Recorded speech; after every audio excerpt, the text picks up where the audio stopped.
যখন রুকুতে যাবে স্ট্রেইট ফরওয়ার্ড রুকু করবে, হাত্তা তাতমা ইন্না রাকিআন।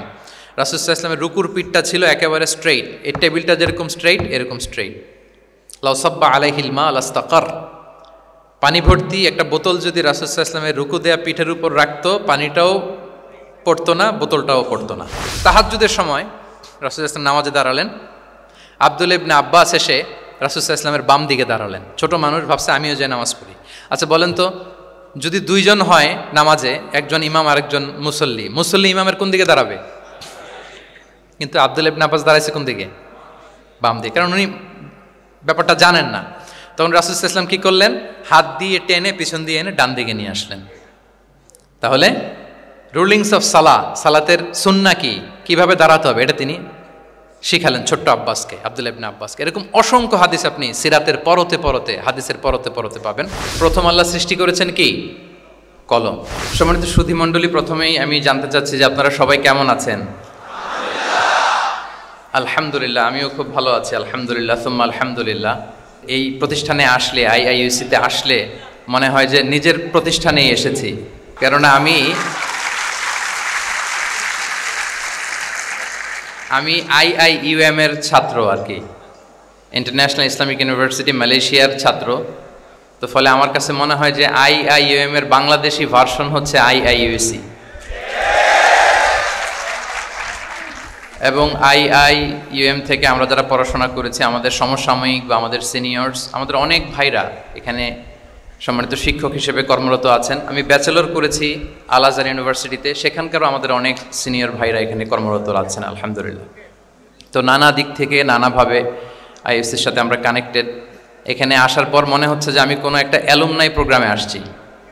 মানে একদিক থেকে আইআইইউএম এর আমাদের টিচার্স যারা আছেন ওনারা, আবার আল আজহার থেকে যারা এখানে শিক্ষকবৃন্দ আছেন ওনারাও আছেন আলহামদুলিল্লাহ।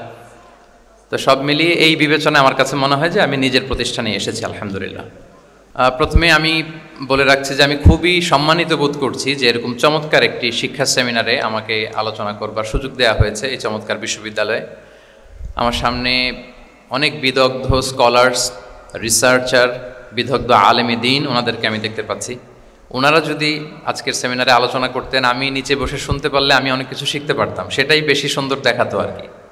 কিন্তু সম্মানিত উস্তাজদের নির্দেশক্রমে, অনুমতিক্রমে আমি আজকের এই সেমিনারের টপিকের উপর কিছু কথা উপস্থাপন করবার চেষ্টা করব ইনশাআল্লাহ বিইذনিল্লাহ। সম্মানিত শুধু আপনারা টপিকটা নিশ্চয়ই স্টেজের ব্যাকড্রপে দেখতে পাচ্ছেন যে সেখানে খুব বড় ফন্টে লেখা আছে discourse on prophetic teaching methodology, অর্থাৎ আল্লাহ রাসূল সাল্লাল্লাহু আলাইহি ওয়া আলিহি ওয়াসাল্লামের শিক্ষা পদ্ধতি বা পাঠদান পদ্ধতি কেমন ছিল, তিনি কিভাবে শিখাতেন। আমরা জানি যে আল্লাহ রাসূল সাল্লাল্লাহু আলাইহি ওয়াসাল্লাম একজন শিক্ষক ছিলেন, অসাধারণ অনন্য একজন মার্ভেলাস শিক্ষক ছিলেন। শুধু শিক্ষকই ছিলেন না, বরং তিনি শিক্ষকদেরও শিক্ষক ছিলেন, এবং তিনি নিজ হাতে এমন কিছু শিক্ষার্থী তিনি তৈরি করেছিলেন, গড়ে তুলেছিলেন, যারা এই পৃথিবীর ইতিহাসে শ্রেষ্ঠ প্রজন্ম হিসেবে স্বীকৃত। খয়রুল কুরুন, the best generation ever on earth, এই পৃথিবীর শ্রেষ্ঠতম প্রজন্ম হিসেবে তারা স্বীকৃত হয়েছেন। এবং তিনি তার শিক্ষা পদ্ধতির মধ্য দিয়ে গোটা বিশ্বকে সততা শিখিয়েছেন, সভ্যতা শিখিয়েছেন, মানবিকতা শিখিয়েছেন, স্পিরিচুয়ালিটি শিখিয়েছেন, আধ্যাত্মিকতা। তিনি আমাদেরকে শিখিয়েছেন পরিমিতিবোধ, তিনি আমাদেরকে শিখিয়েছেন জীবনবোধ, আমাদের স্রষ্টার সাথে তিনি আমাদেরকে পরিচিত করেছেন, এবং সফলতার সহজ এবং সরল পথ তিনি আমাদেরকে বাতলে দিয়েছেন।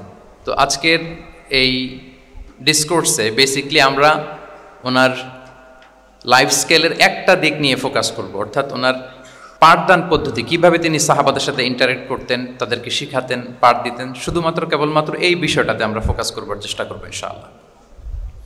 আমি আমার আলোচনার শুরুতে সূরাতুল বাকারার একটি আয়াত তেলাওয়াত করেছি, 129 নম্বর আয়াত। এই আয়াতটি বেসিকলি আল্লাহ রাসূল সাল্লাল্লাহু আলাইহি ওয়া আলিহি ওয়াসাল্লামের জন্য সাইয়েদনা ইব্রাহিম আলাইহিস সালাম দোয়া করেছিলেন মক্কার ধুধুমরু প্রান্তরে। এখনকার মক্কার মতো না, তখন জনমানব শূন্য মক্কা ছিল, ধুধুমরু প্রান্ত, চারিদিকে কেউ নেই। তো এরকম একটি ব্যারেন ল্যান্ডে সাইয়েদনা ইব্রাহিম আলাইহিস সালাম আল্লাহ তাআলার কাছে একটা দোয়া করেছিলেন। ওই দোয়াটাই আল্লাহ তাআলা সরাসরি কোট করেছেন সূরা বাকারায় 129 নম্বর আয়াতে। এবং সেখানে তিনি বলেছেন রব্বানা ওয়াবআথ ফীহিম রাসূলাম মিনহুম ইয়াতলু আলাইহিম আয়াতিকা ওয়া ইউআল্লিমুহুমুল কিতাবা ওয়াল হিকমা ওয়া ইউযাক্কিহিম ইন্নাকা আনতাল আজিজুল হাকীম। মানে হে আমাদের রব, এই ভূখণ্ডের মধ্য থেকেই এই জনপদবাসীর জন্য আপনি একজন রাসূল প্রেরণ করুন, যিনি আপনার নিদর্শনসমূহ তাদের সামনে পাঠ করে শোনাবে, যিনি আপনার কিতাব তাদেরকে শিক্ষা দেবে, তাদেরকে পরিশুদ্ধ করবে, তাদেরকে প্রজ্ঞা শিখাবে, পরিশুদ্ধ করবে, এবং নিশ্চয় আপনি পরাক্রমশালী, নিশ্চয় আপনি প্রজ্ঞাময়। এই দোয়াটি ছিল সাইয়েদনা ইব্রাহিম আলাইহিস সালামের, এবং রাসূল সাল্লাল্লাহু আলাইহি ওয়াসাল্লাম আগমনের প্রায় 2500 বছর আগে ইব্রাহিম আলাইহিস সালাম এই দোয়াটি করেছিলেন। 2500 বছর আগে, যখন কেউ ছিল না মক্কায়। মক্কা ওয়াজ এ টোটালি ব্যারন ল্যান্ড, কোনো গাছপালা ছিল না, কিছু ছিল না। সেই দোয়া আল্লাহ তাআলা কবুল করেছিলেন, এবং এই দোয়ায় বেসিকলি তিনি আখিরি নবীর জন্য 4টা ফিচার কামনা করেছেন, যে আল্লাহ এই 4টা ফিচার দিয়ে আপনি নবী পাঠাবেন। এর মধ্যে একটা ছিল ওয়া ইউআল্লিমুহুমুল কিতাব, যে এমন নবী যেন হয় তিনি এই জনপদের লোকদেরকে কিতাব শিখাবে। কি শিখাবে? কিতাব। ওয়া ইউআল্লিমুহুমুল কিতাব, তার মানে রাসূল সাল্লাল্লাহু আলাইহি ওয়াসাল্লাম তিনি যে শিক্ষক হয়ে আসবেন, তিনি যে আল্লাহর কিতাব পৃথিবীবাসীকে শোনাবেন, তেলাওয়াত করে শোনাবেন, শেখাবেন, এই দোয়া রাসূল সাল্লাল্লাহু আলাইহি ওয়াসাল্লাম আগমনের 2500 বছর আগে সাইয়েদনা ইব্রাহিম আলাইহিস সালাম করেছিলেন। এবং রাসূল সাল্লাল্লাহু আলাইহি ওয়াসাল্লাম নিজেও বিভিন্ন হাদিসে ঘোষণা করেছেন যে আমি শিক্ষক হিসেবে প্রেরিত হয়েছি। ওয়া ইন্নামা বুইসতু মুআল্লিমান, আমি এই পৃথিবীতে শিক্ষক হিসেবে এসেছি।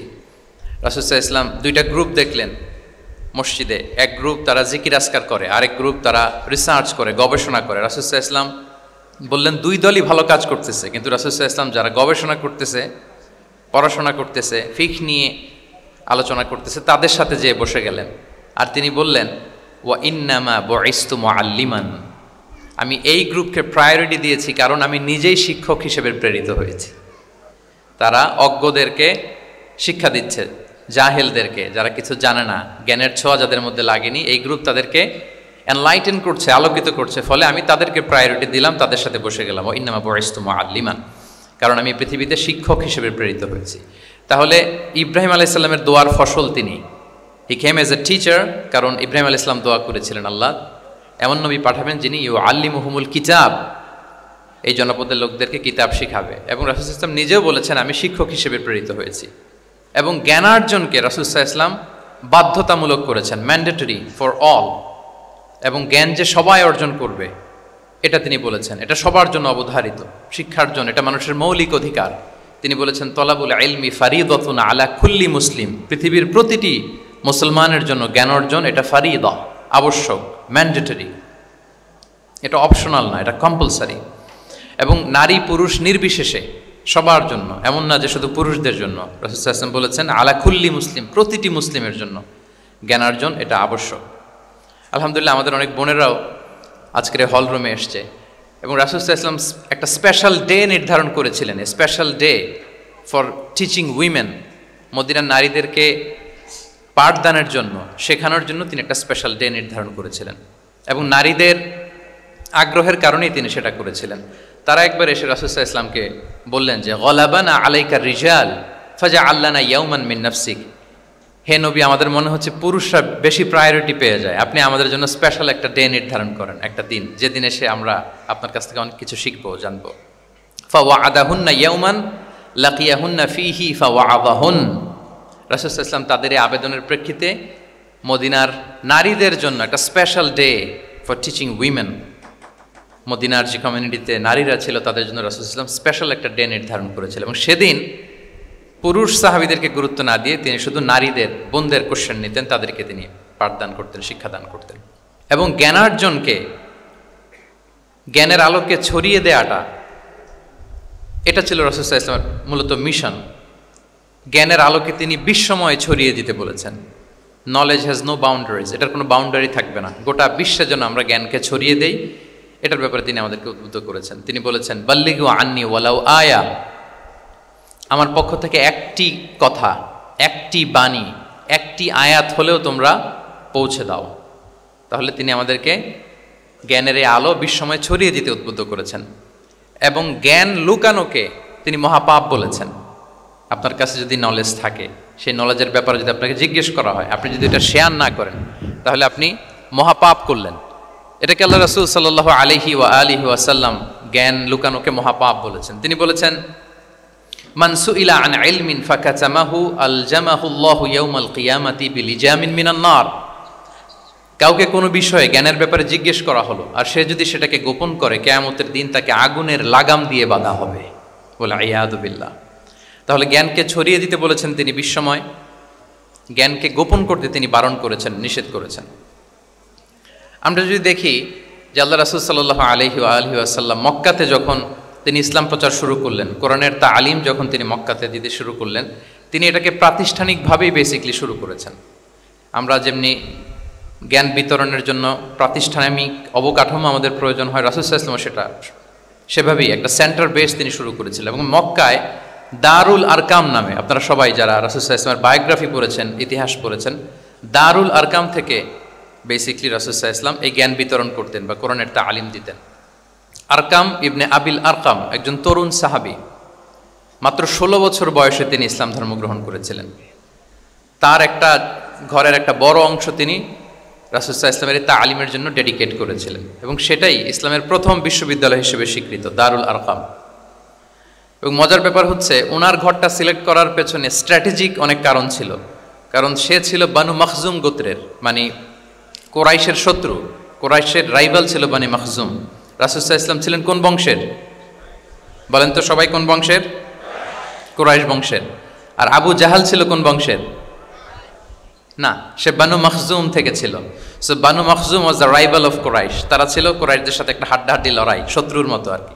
তো রাসূল সাল্লাল্লাহু আলাইহি ওয়াসাল্লাম কুরাইশি কারো ঘর বেছে নেন নাই, বরং বানু মাখজুম গোত্রের এক তরুণ আরকাম, তার ঘরটা তিনি বেছে নিয়েছিলেন। এবং স্ট্র্যাটেজিক্যালি এত চমৎকার একটা পজিশনে ছিল, মাত্র 130 মিটার ডিস্টেন্স ছিল কাবা থেকে।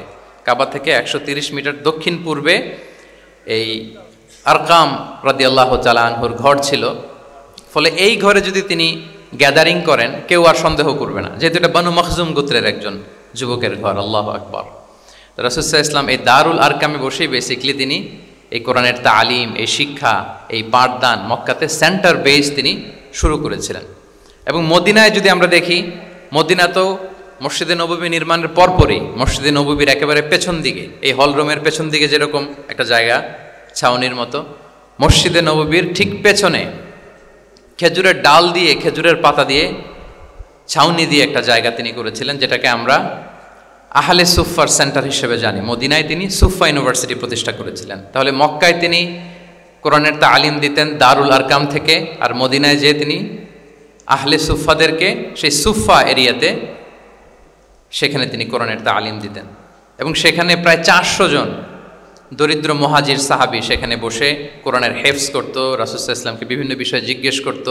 ইসলামের বুনিয়াদি শিক্ষা, the basic of the basics of Islam, এ আহলে সুফার সাহাবারা সেখানে দুনিয়ার সব কিছুকে স্যাক্রিফাইস করে দিয়ে সেখানে ওনারা রাসূল সাল্লাল্লাহু আলাইহি ওয়াসাল্লামের কাছ থেকে তালিম গ্রহণ করতেন। এবং দূর দূরান্ত থেকে আগন্তুক সাহাবারা যখন আসতো, তারাও এখানে থাকতো। যেহেতু 400 জন থাকার মতো একটা প্লেস, রাসূল সাল্লাল্লাহু আলাইহি ওয়াসাল্লামকে তারা দিনের খুঁটিনাটি বিষয় জিজ্ঞেস করতেন। এবং সালাত শেষে এরকম অনেক হাদিস পাওয়া যায় যে রাসূল সাল্লাল্লাহু আলাইহি ওয়াসাল্লাম আহলে সুফার সাহাবীদের সাথে ওখানে বসেছেন, তাদের সাথে গল্প করেছেন, তাদের প্রশ্নের বিভিন্ন উত্তর দিয়েছেন। তাহলে সেন্টার বেস শিক্ষাদান, এটা কিন্তু রাসূল সাল্লাল্লাহু আলাইহি ওয়াসাল্লামের জীবনী থেকে আমরা দেখেছি। এবং যখন মসজিদে নববীর পেছনে আহলে সুফাদের 400 জনের পরে যখন আরও বেড়ে যাচ্ছিল, তখন রাসূল সাল্লাল্লাহু আলাইহি ওয়াসাল্লাম মসজিদের বাইরে মুকরিম বিন নাওফাল রাদিয়াল্লাহু তাআলা আনহুর একটা ঘরে আরেকটা সেন্টার করেছিলেন, এটাকে বলা হতো দারুল কুররা। এভাবে একটার পর একটা সেন্টার রাসূল সাল্লাল্লাহু আলাইহি ওয়াসাল্লাম তিনি নির্মাণ করেছেন এবং দ্বীনের বাণীকে তিনি ছড়িয়ে দিয়েছেন। এবং এখান থেকে যারা শিক্ষা অর্জন করতো, বেসিকলি তারা তো হেফজ করতো, কোরআনের যে আয়াতগুলো নাজিল হতো এগুলো হেফজ করতো, দিনের অন্যান্য বুনিয়াদি ব্যাপারে তারা শিক্ষা গ্রহণ করতেন। তো এই সাহাবীদেরকে কুররা বলা হতো। তাদেরকে আবার রাসূল সাল্লাল্লাহু আলাইহি ওয়াসাল্লাম বিভিন্ন এলাকাতে মুআল্লিম হিসেবে প্রেরণ করতেন। এটা রাসূল সাল্লাল্লাহু আলাইহি ওয়াসাল্লামের সুন্নাহ ছিল যে কোনো এলাকায় দ্বীনের শিক্ষা দেওয়ার জন্য আগে মুআল্লিম পাঠাতেন। আমরা জানি যে হিজরতের আগে, রাসূল সাল্লাল্লাহু আলাইহি ওয়াসাল্লামের আগেও তিনি মদিনাতে একজন সাহাবীকে পাঠিয়েছিলেন, মুসআব বিন উমাইর। এটা জানি না আমরা সবাই, মুসআব বিন উমাইরকে তিনি পাঠিয়েছিলেন। খুবই ড্যাশিং চেহারার ছিল, খুবই অ্যারিস্টোক্রেট একটা ফ্যামিলির ছিল। উনি এত চমৎকার পারফিউম ইউজ করতেন, উনি কোনো রাস্তা দিয়ে হেঁটে গেলে সবাই বুঝতো এই রাস্তা দিয়ে কিছুক্ষণ আগে হেঁটে গিয়েছে মুসআব বিন উমাইর। বাংলা একটা কথা আছে, আগে দর্শনদারি পরে গুণ বিচারি, এরকম একটা কথা আছে না? সো মদিনার লোকটা যাতে ইসলামের প্রতি খুব দ্রুত অ্যাট্রাক্টেড হয়, এজন্য তিনি আবু বকর রাদিয়াল্লাহু তাআলা আনহুকে পাঠাননি, ওমরে ফারুককে পাঠাননি, বরং মুসআব বিন উমাইর রাদিয়াল্লাহু তাআলা আনহুকে মুআল্লিম হিসেবে, he was the first ambassador of Islam, প্রথম অ্যাম্বাসেডর হিসেবে তিনি মদিনায় গিয়েছিলেন। এবং মদিনাতে আহলে সুফার মধ্যে থেকে যারা অগ্রগামী ছিল, দারুল কুররা থেকে যারা অগ্রগামী ছিল, তাদেরকে আল্লাহ রাসূল সাল্লাল্লাহু আলাইহি ওয়া আলিহি ওয়াসাল্লাম জ্ঞান বিতরণের জন্য, কোরআন শেখানোর জন্য বিভিন্ন জায়গায় পাঠাতেন। আপনারা উহুদের যুদ্ধের পরপরই বিরে মাউনার ঘটনা শুনে থাকবেন। সেখানে রাসূল সাল্লাল্লাহু আলাইহি ওয়াসাল্লাম ৭০ জন হাফেজ সাহাবী, মানে ওই সময় পর্যন্ত যতটুকু কোরআনের আয়াত নাজিল হয়েছিল এগুলো যারা মুখস্থ করে ফিরেছিলেন, এরকম ৭০ জন সাহাবীকে একটা এরিয়াতে তিনি পাঠিয়েছিলেন। এবং এটা আসলে বিট্রে করেছিল তারা বলেছিল যে আমরা তাদেরকে নিয়ে যাব আমাদের এলাকায়, তারা দিন পৌঁছাবে। কিন্তু এই ৭০ জন সাহাবীকে বিট্রে করে তারা হত্যা করেছিল, ওনারা শাহীদ হয়েছিলেন। এবং এতে রাসূল সাল্লাল্লাহু আলাইহি ওয়াসাল্লাম অনেক কষ্ট পেয়েছিলেন। যে সমস্ত গোত্র এই কাজের সাথে জড়িত ছিল, টানা ১ মাস তাদের বিরুদ্ধে রাসূল সাল্লাল্লাহু আলাইহি ওয়াসাল্লাম বদদোয়া করেছেন, কুনুতে নাজেলা করেছেন ফজরের সালাতের পরে। তাহলে এই যে ন্যারেশনগুলো, বর্ণনাগুলো আমি কেন উপস্থাপন করছি আপনাদের সামনে, এটা বোঝানোর জন্য যেটার পরম্পরাটা কীরকম, রাসূল সাল্লাল্লাহু আলাইহি ওয়াসাল্লাম কীভাবে কোন সেন্টার থেকে শুরু করলেন, তারপরে কিভাবে এটার ডেভেলপমেন্ট হচ্ছিল, তারপরে কিভাবে এটা আগাতে লাগলো। তাহলে রাসূল সাল্লাল্লাহু আলাইহি ওয়াসাল্লাম বিভিন্ন জায়গায় যে মুআল্লিম পাঠাতেন, এটা রেফারেন্সও আমরা পেলাম যে তিনি তো এখানে শেখাচ্ছেন, যখন অনেক বেড়ে গেল, চাহিদা বাইরে অনেক বেশি, তিনি এখান থেকে ছাত্রদেরকে, সাহাবাদেরকে বিভিন্ন জায়গায় মুআল্লিম হিসেবে প্রেরণ করতেন। এবং শিক্ষার বিনিময়ে তিনি বদরের যে বন্দীরা ছিল তাদের মুক্তিপণের অ্যানাউন্সমেন্ট করেছেন, র্যানসম, এটা আপনারা জানেন।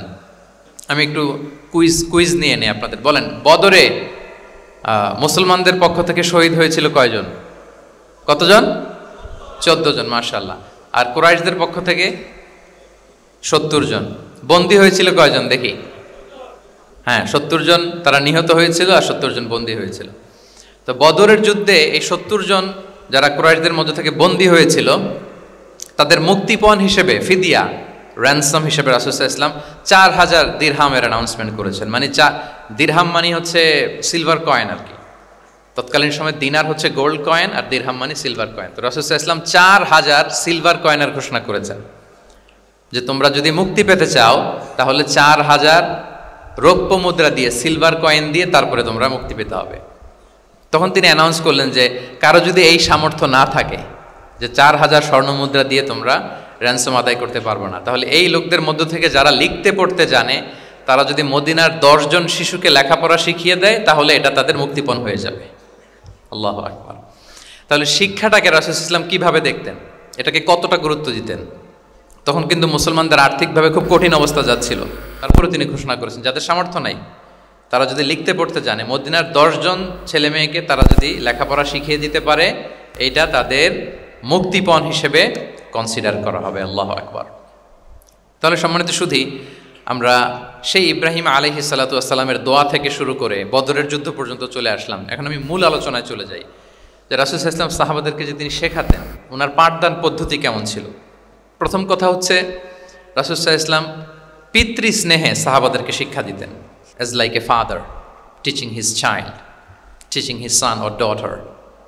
পরম মমতায়, বাবা যেমনি তার সন্তানকে পরম যত্নে, পরম আদরে, পরম মমতায় শেখায়, ভুল ধরিয়ে দেয়, সংশোধন করে দেয়, আল্লাহ রাসূল সাল্লাল্লাহু আলাইহি ওয়া আলিহি ওয়াসাল্লাম সন্তানকে যেমনি বাবা পরম মমতায় আদর করে শেখায় ঠিক সেভাবে শেখাতেন। এবং তিনি বলেছেন যে ইন্নামা আনা লাকুম বিমানজিলাতিল ওয়ালিদি উআল্লিমুকুম, নিশ্চয় আমি তোমাদের বাবার মতো, বাবা যেমনি ছেলে মেয়েদেরকে শেখায়।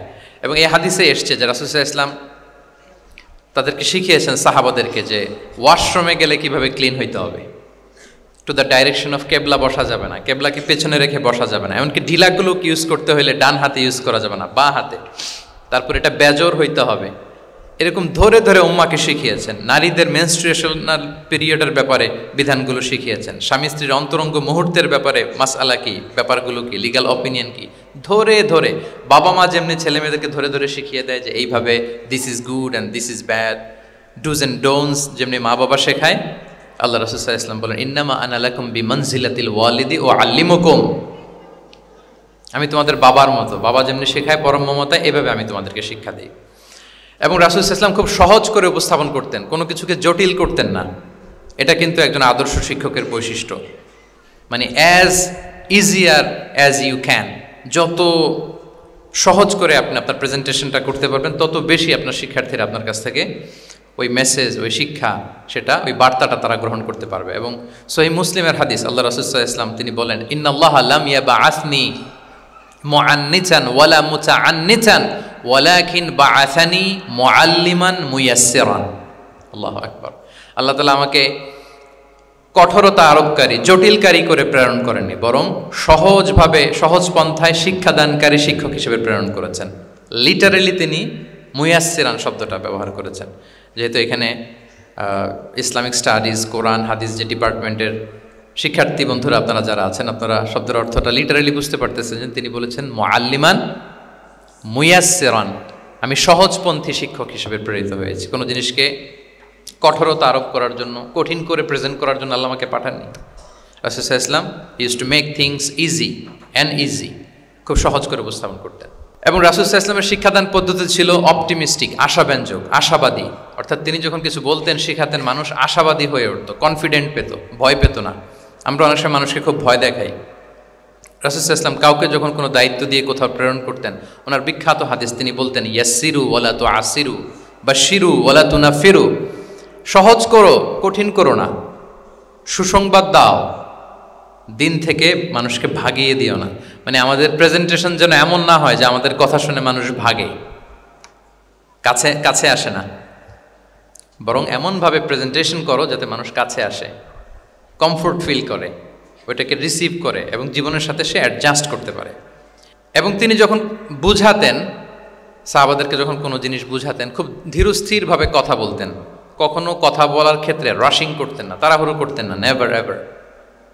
এবং অনেক সাহাবারা খুব দ্রুত হাদিস বর্ণনা করলে আম্মা জান আয়েশা রাদিয়াল্লাহু তাআলা আনহা এটা অপছন্দ করতেন। বিশেষ করে আবু হুরায়রা রাদিয়াল্লাহু তাআলা আনহুর ব্যাপারে তিনি অবজেকশন দিয়েছিলেন যে তুমি যেভাবে বলো, নবী সাল্লাল্লাহু আলাইহি ওয়াসাল্লাম কিন্তু এত দ্রুত বলতেন না, তুমি যেমনি গড়গড় করে বর্ণনা করো, আল্লাহ রাসূল সাল্লাল্লাহু আলাইহি ওয়াসাল্লাম এত দ্রুত বর্ণনা করতেন না।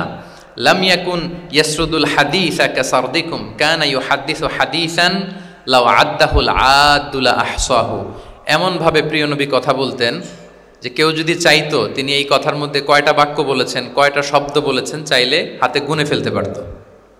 এত প্রেসাইজ এন্ড ক্লিয়ার ছিল। তিনি কয়টা বাক্য বললেন এই বক্তব্যে, কয়টা শব্দ বললেন, এটাও গুনে ফেলা যেত। আল্লাহু আকবার।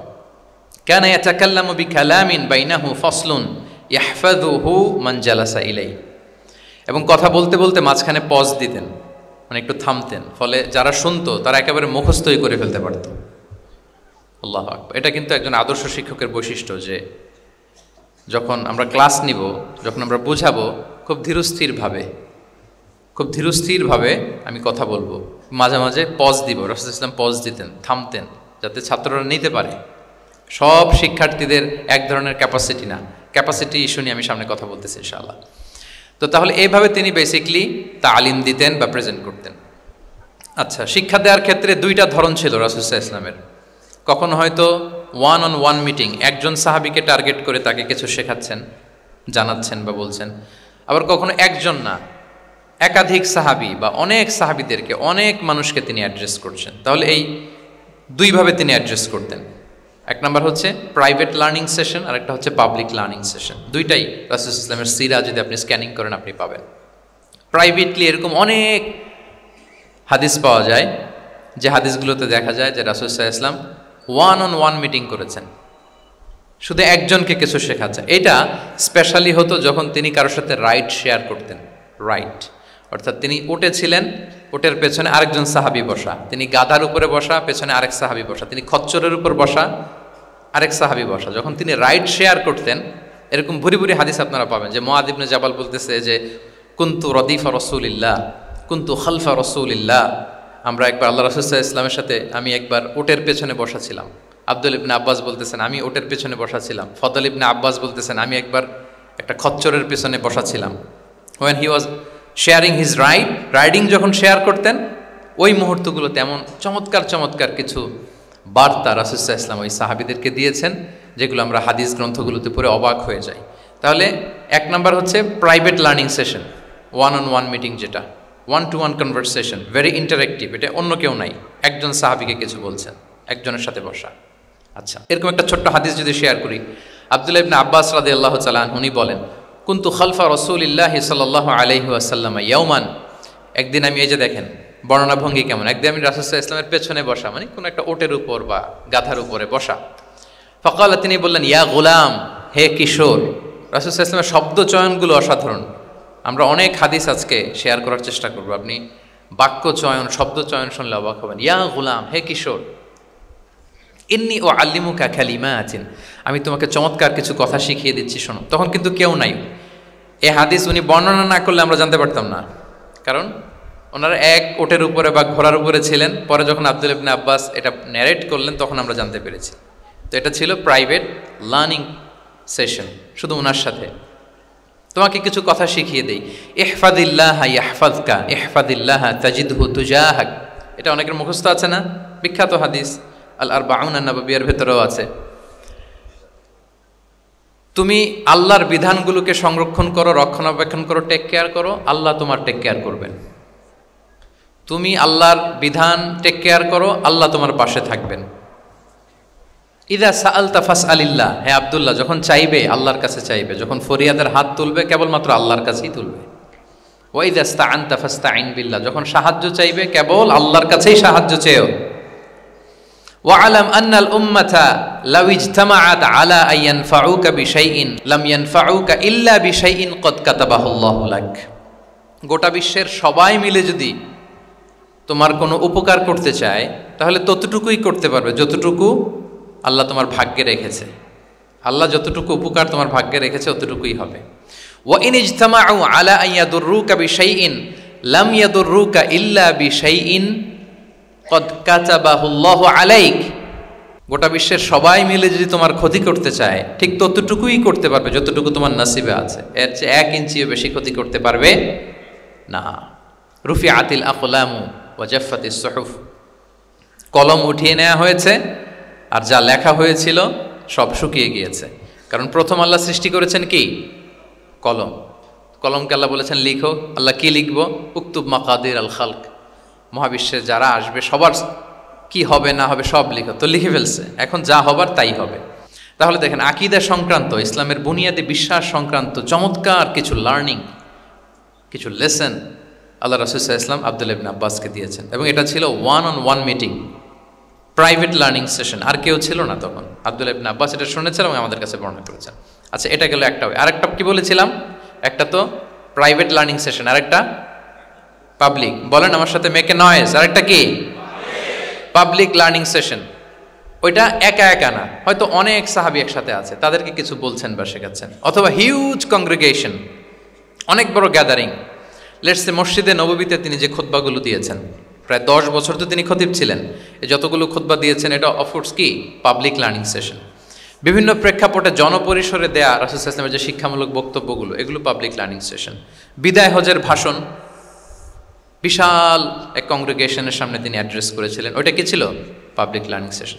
তাহলে সেখানের পদ্ধতিটা বেসিকলি 2 ধরনের। একটা ছিল, বলেন আমার সাথে, একটা ছিল প্রাইভেট লার্নিং সেশন আর একটা পাবলিক লার্নিং সেশন। আচ্ছা, এই তো, লেটস মুভ অন। এবার আমরা চলে যাব যে তিনি যেসব শিখন পদ্ধতি অবলম্বন করতেন, শেখানোর ক্ষেত্রে কি কি মিনস, কি কি ওয়ে তিনি অবলম্বন করতেন, সেগুলো আমরা শেয়ার করি। অনেকগুলো মিনস তিনি ইউজ করতেন, অনেকভাবে তিনি পাঠদান করতেন, সাহাবাদেরকে শিক্ষা দিতেন। এর মধ্যে অন্যতম একটা মাধ্যম হচ্ছে তিনি সাহাবাদেরকে কোশ্চেন করতেন, কোশ্চেন করে সঠিক উত্তর পেলে তিনি উৎসাহ দিতেন খুব। মনে রাখতে হবে রাসূল সাল্লাল্লাহু আলাইহি ওয়াসাল্লামের শিক্ষাটা বেসিকলি ছিল Q&A বেসড। সামনে আমরা ইন ডেপথ যখন আরো ঢুকবো, basically oral based, oral session ছিল, মুখে মুখে। কারণ আমাদের মতো তো এত কাগজ কলম ছিল না। এখন যেমনি আপনাদেরকে হোমওয়ার্ক দেয়, অ্যাসাইনমেন্ট দেয়, এগুলো ছিল নাকি তখন? রাসূল সাল্লাল্লাহু আলাইহি ওয়াসাল্লামের সময় অ্যাসাইনমেন্ট দেওয়ার রীতি ছিল? বলেন, আপনাদের অ্যাসাইনমেন্ট দেয় স্যাররা? হ্যাঁ, সবাইকে দেয়? ভাল লাগে অ্যাসাইনমেন্ট করতে? ভাল লাগে না? আচ্ছা, ভাল লাগে কার কার দেখি হাত তোলেন। সর্বনাশ, মাত্র 3-4 জন হাত তুলে বলতেছে যে ভাল লাগে এদের। যে ভাল লাগে না কার কার দেখি। ইয়া আল্লাহ, আল্লাহ তাআলা হেদায়েত দান করুক আমাদেরকে। আচ্ছা, এবার দুইবারের একবারও যারা হাত তোলেন নাই তারা হাত তোলেন। একদল আছে খুব চালাক, ভাবে যে কোন কোন দলে কখন হাত তুলে আবার কোন বিপদে পড়ি। তো এই যে এখন স্যাররা হোমওয়ার্ক দেন, কাজ দেন, অ্যাসাইনমেন্ট দেন, এটা তো ওই সময় ছিল না। ফলে এটা রাসূল সাল্লাল্লাহু আলাইহি ওয়াসাল্লামের পাঠদান পদ্ধতিটা বেসিকলি ছিল Q&A বেসড, প্রশ্নোত্তর পর্ব। সাহাবারা জিজ্ঞেস করতেন, না জানলে রাসূল সাল্লাল্লাহু আলাইহি ওয়াসাল্লাম আবার জিজ্ঞেস করতেন, দেখি ওরা জানে কিনা। এরকম অনেকভাবে তিনি শেখাতেন, আমরা সামনের দিকে আরো দেখব। তো রাসূল সাল্লাল্লাহু আলাইহি ওয়াসাল্লাম সাহাবাদেরকে প্রশ্ন ছুটতেন, তিনি ট্রাই করতেন, দেখতেন যে দেখি ওরা পারে কিনা, ব্যাপারটা জানে কিনা। যদি কেউ সঠিক আনসার দিতে পারতো, রাসূল সাল্লাল্লাহু আলাইহি ওয়াসাল্লাম খুব উৎসাহ দিতেন, তাদেরকে প্রশংসা করতেন এবং উৎসাহ দিতেন। স্যাররা যখন আমাদের ক্লাসে প্রশংসা করে, ভাল লাগে না আমাদের? আমার প্রেজেন্টেশন খুব প্রশংসা করলো, আমার অ্যাসাইনমেন্টের খুব প্রশংসা করলো, আমাকে ইন্সপায়ার করলো, আমি আরো মোটিভেটেড হব না? হয়তো আমরা নাকি হই। তো রাসূল সাল্লাল্লাহু আলাইহি ওয়াসাল্লাম এটাই করতেন। উবাই ইবনে কাআব রাদিয়াল্লাহু তাআলা আনহুকে উনি প্রশ্ন করলেন, আল্লাহ রাসূল সাল্লাল্লাহু আলাইহি ওয়া আলিহি ওয়াসাল্লাম প্রশ্ন করলেন যে ইয়া আবাল মুনজির, এটা ওনার কুনিয়া, আতাদরি আইয়ু আয়াতিন মিন কিতাবিল্লাহি মাআকা আ'যাম, তুমি কি জানো যে আল্লাহর কিতাবের কোন আয়াতটা সর্বশ্রেষ্ঠ? সর্বশ্রেষ্ঠ আয়াত কোনটা তুমি জানো? তখন উবাই ইবনে কাআব রাদিয়াল্লাহু তাআলা আনহু বললেন যে আল্লাহু লা ইলাহা ইল্লা হুয়াল হাইয়ুল কাইয়্যুম, মানে আয়াতুল কুরসি। এটা কোন আয়াত? আয়াতুল কুরসি। এটা ফরজ সালাতের পর আমরা সবাই পড়ি তো নাকি? হ্যাঁ, মান ক্বারাআ আয়াতাল কুরসি দুবুরা কুল্লি সালাতিন মাকতুবাতিন লাম ইয়ামনাহু মিন দুখুলিল জান্নাতি ইল্লাল মাউত। ফরজ সালাতের পরে যারা আয়াতুল কুরসি পড়ে তার জান্নাতে প্রবেশে কোনো বাধা থাকে না, একটা জিনিস ছাড়া, মানে মৃত্যু, মরণ। লোকটা মরে না তাই জান্নাতে যায় না, মরলেই জান্নাতি। তো হে উবাই, হে ইয়া আবাল মুনজির, তুমি কি জানো কোরআনের সর্বশ্রেষ্ঠ আয়াত কোনটা? তিনি বললেন যে আয়াতুল কুরসি। এটা শুনে রাসূল সাল্লাল্লাহু আলাইহি ওয়াসাল্লাম খুব খুশি হলেন। খুশি হয়ে কি করলেন? ফাদারাবা ফি সদরি, তিনি বললেন যে তিনি আমার বুকে একটা আলতো চাপড় দিলেন। এটা ভালোবাসার আলতো চাপড়, এরকম উৎসাহ দেওয়ার জন্য, যে সাবাস। আমরা মাঝে পিঠে কাউকে আলতো চাপড় দিয়ে কি বলি? ব্রেভো, সাবাস, মাশাআল্লাহ, এগুলো বলি না?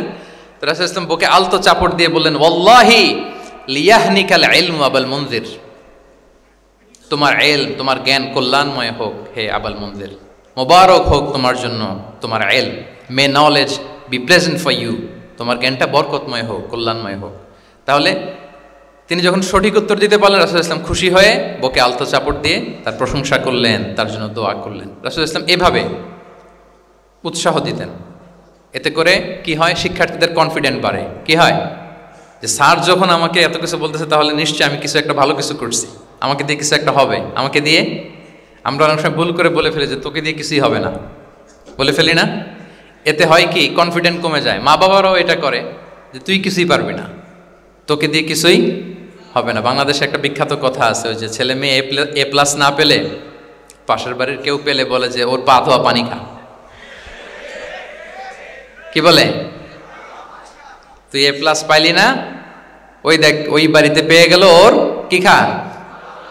পা ধোয়া পানি খা। তো আসলে এতে কি হয়? কনফিডেন্স কমে যায় ছেলে মেয়েদের। এটা যেন আমরা না বলি, বরং ওদেরকে ইন্সপায়ার করতে হবে, হ্যাঁ, উৎসাহিত করতে হবে, প্রশংসা করতে হবে। সাহাবীদের ভালো কিছু দেখলে সঠিক উত্তর তারা দিতে বলে রাসূল ইসলাম এভাবে প্রশংসা করতেন। আচ্ছা, গেল, এটা একটা পদ্ধতি। আরেকটা হচ্ছে কোনো গুরুত্বপূর্ণ জিনিসকে এমফেসাইজ করার জন্য রাসূল ইসলাম রেপিটেশন করতেন, তাকরার করতেন। গুরুত্বপূর্ণ জিনিসকে তিনি 3 বার উল্লেখ করতেন, তাকরার করতেন। আত্তাকওয়া হাহুনা, আত্তাকওয়া হাহুনা, আত্তাকওয়া হাহুনা, ওয়া ইউশিরু ইলা সদরিহি সালাসা মাররাত। তাকওয়া এখানে, এখানে, এখানে 3 বার। একবার বললেই তো হয়ে যায়, 3 বার কেন বলেন? এটা গুরুত্বপূর্ণ, ভেরি ইম্পর্টেন্ট ইস্যু। গুরুত্ব বোঝানোর জন্য, এমফেসাইজ করতে যে তিনি কোনো জিনিসকে কয়বার বলতেন? 3 বার। বিদায় হজের ভাষণ যখন দিলেন, ভাষণ দেয়া শেষ, এবার বলতেছে আল্লাহুম্মা হাল বাল্লাগতু, আল্লাহুম্মা হাল বাল্লাগতু, আল্লাহুম্মা হাল বাল্লাগতু, আল্লাহুম্মা ফাশহাদ। 3 বার বললেন যে আল্লাহ আমাকে যা পৌঁছাতে বলেছেন, হে মহাসমাবেশ তোমরা বলো আমি কি পৌঁছাতে পেরেছি? আমি কি ঠিকঠাক পৌঁছালাম? আমি কি সব তোমাদেরকে বলেছি? সাক্ষ্য দাও, সাক্ষ্য দাও। সবাই বললো ইয়া রাসূলুল্লাহ, আল্লাহ যেমনটি বলেছেন সব আপনি আমাদের কাছে পৌঁছে দিয়েছেন, কিছু লুকোচুরি করেন নাই, কিছু লুকান নাই। তাহলে 3 বার জানতে চাইলেন, কয়বার? এটা রাসূল সাল্লাল্লাহু আলাইহি ওয়াসাল্লামের একটা গুরুত্বপূর্ণ অভ্যেস ছিল, যে যেটাকে তিনি এমফেসাইজ করতে চাইতেন, যেটা গুরুত্বপূর্ণ কোনো বিষয়, এটাকে তিনি রিপিট করতেন বারবার। সাধারণত 3 বার। সাধারণত কয়বার? তাহলে গুরুত্বপূর্ণ জিনিসগুলো আমরা বারবার বলবো যাতে আমাদের শিক্ষার্থীরা সহজে সেটা মুখস্থ করে ফেলতে পারে। আচ্ছা, আবার রাইডিং শেয়ারের আর একটা ঘটনা। মুআদ ইবনে জাবাল রাদিয়াল্লাহু তাআলা আনহু, উনি একবার রাসূল সাল্লাল্লাহু আলাইহি ওয়াসাল্লামের সাথে বাহনের পেছনে ছিলেন, হয়তো উট। কুনতু রিদফান নবী, মুআদ ইবনে জাবাল বলেন, আমি রাসূল সাল্লাল্লাহু আলাইহি ওয়াসাল্লামের পেছনে একবার বসা ছিলাম। তো তখন হঠাৎ করে রাসূল সাল্লাল্লাহু আলাইহি ওয়াসাল্লাম আমাকে ডাক দিলেন। রাসূল সাল্লাল্লাহু আলাইহি ওয়াসাল্লাম সামনে, মুআদ ইবনে জাবাল পেছনে। হঠাৎ ডেকে বললেন, ইয়া মুআদ ইবনে জাবাল, হে মুআদ ইবনে জাবাল। তো তিনি বললেন খুব বিনয়ের সাথে, কুলতু লাব্বাইকা রাসূলুল্লাহি ওয়া সাআদাইক, মানে হে আল্লাহ রাসূল, আমি হাজির, আমি প্রস্তুত। হে আল্লাহ রাসূল, আপনি খালি অর্ডার করেন, বান্দা হাজির। আমরা এরকম বলি না মাঝে মাঝে বাংলায়, কি বলি? বান্দা হাজির, মানে আমি আছি আপনার খেদমত, আপনি বলেন। তো রাসূল ইসলাম বললেন, ইয়া মুআদ ইবনে জাবাল লাব্বাইকা রাসূলুল্লাহি ওয়া সাআদাইক, ইয়া রাসূলুল্লাহ, আমি হাজির। কিন্তু রাসূল ইসলাম কিছু বলেন না, কিছুই বলেন না। আবার যাচ্ছে, উট যাচ্ছে যাচ্ছে যাচ্ছে, কয়েক মিনিট পরে আবার ডাক দিলেন, ইয়া মুআদ ইবনে জাবাল, হে মুআজ। উনি একই কথা, লাব্বাইকা রাসূলুল্লাহ সাআদাইক, হে আল্লাহ রাসূল, আমি হাজির, উপস্থিত। আবার ইয়া মুআদ ইবনে জাবাল, হে মুআজ। তিনি একই কথা বললেন, লাব্বাইকা রাসূলুল্লাহ। তিনবার বললেন, তিনবার মুআদ ইবনে জাবাল একই উত্তর দিলেন। তার মানে ওনার আগ্রহটা বাড়াচ্ছেন। রাসূল সাল্লাল্লাহু আলাইহি ওয়াসাল্লাম একটা গুরুত্বপূর্ণ কথা বলবেন, এই কথাটা শোনানোর জন্য মুআদ ইবনে জাবালের উনি কি করতেছেন? ভেতর থেকে কথা বুঝতেছেন আমার সবাই? আগ্রহটা আরো বাড়াচ্ছেন, আরো বাড়াচ্ছেন। যখন দেখলেন যে না, আগ্রহ একেবারে 100-এ 100, এখন বললে সেটা রিসিভ করতে পারবে, কাজে দিবে, তখন তিনি বললেন যে মুআজ, তুমি কি জানো, হাল তাদরি মা হাক্কুল্লাহি আলাল ইবাদ, বান্দার উপর আল্লাহর হক কি জানো? তিনি বললেন, আল্লাহু ওয়া রাসূলুহু আ'লাম, আল্লাহ আল্লাহ রাসূল ভালো জানে। সাহাবাদের একটা বৈশিষ্ট্য ছিল, they are very down to earth, মানে আউট অফ হাম্বলনেস তারা বলতেন আল্লাহ আল্লাহ রাসূল ভালো জানে। তো তিনি বললেন যে আল্লাহর, বান্দার উপর আল্লাহর অধিকার হচ্ছে যে বান্দা কখনো আল্লাহর সাথে শিরক করবে না, এক আল্লাহর ইবাদত করবে। কিছুক্ষণ পরে আবার ইয়া মুআদ ইবনে জাবাল, দেখেন কি স্টাইল, মানে রাজকীয় একটা স্টাইল, ইয়া মুআদ ইবনে জাবাল। আবার তিনি লাব্বাইকা রাসূলুল্লাহ সাআদাইক, হে আল্লাহ রাসূল, আমি তো হাজির। তখন বললেন, তুমি কি জানো আল্লাহর উপরে বান্দার হক কি? এতক্ষণ তো জানলা যে আল্লাহর হক কি, তুমি কি জানো যে আল্লাহর প্রতি বান্দার হক কি? আবার বললেন যে আল্লাহ আল্লাহ রাসূলই ভালো জানে। তখন রাসূল সাল্লাল্লাহু আলাইহি ওয়াসাল্লাম বললেন যে আল্লাহর হক যেমনি তুমি জানলে যে বান্দা আল্লাহর সাথে শরীক করবে না, এক আল্লাহর ইবাদত করবে, এটা যদি কোনো বান্দা করে তাহলে ওই বান্দাকে কখনো আল্লাহ শাস্তি দিবেন না। এটা হচ্ছে বান্দার হক। আল্লাহর কাছ থেকে সে এটা পাবে যে আনলা ইউআযিবাহুম, আল্লাহ তাআলা তাকে কখনো শাস্তি দিবেন না। তাহলে আপনারা বলেন তো, ওটে করে রাসূল সাল্লাল্লাহু আলাইহি ওয়াসাল্লাম যাচ্ছে, পেছনে কে বসা? হুট করে বলল, মুআজ একটা কথা শোনো, আল্লাহর হক হচ্ছে বান্দা আল্লাহর ইবাদত করবে, আর বান্দার হক হচ্ছে এটা করলে সে শাস্তি পাবে না। কথাটা যদি এমনি বলে দিত তাইলে কি এত এটা গুরুত্ব পাইতো? কথা বলেন, পাইতো? এটা তো 10 সেকেন্ডেই শেষ। কিন্তু যেতে যেতে, হে মুআদ ইবনে জাবাল, লাব্বাইকা ইয়া রাসূলুল্লাহ সাআদাইক, কিছু বলে না। হে রাসূল, আমি তো শুনতেছি, বলেন। আবার একটু পরে, হে মুআজ, ইয়া রাসূলুল্লাহ, আমি হাজির, বলেন। আরো কিছু সময় পর, হে মুআজ, ইয়া রাসূলুল্লাহ। মানে তার আগ্রহ বাড়াতে বাড়াতে বাড়াতে যখন আগ্রহের পারদ একেবারে উচ্চাঙ্গে, তখন রাসূল সাল্লাল্লাহু আলাইহি ওয়াসাল্লাম বার্তাটা পেশ করলেন। আল্লাহু আকবার। তাহলে এটা ছিল রাসূল সাল্লাল্লাহু আলাইহি ওয়াসাল্লামের অভ্যেস যে তিনি একই কথা বারবার বলে আগ্রহ বাড়াতেন।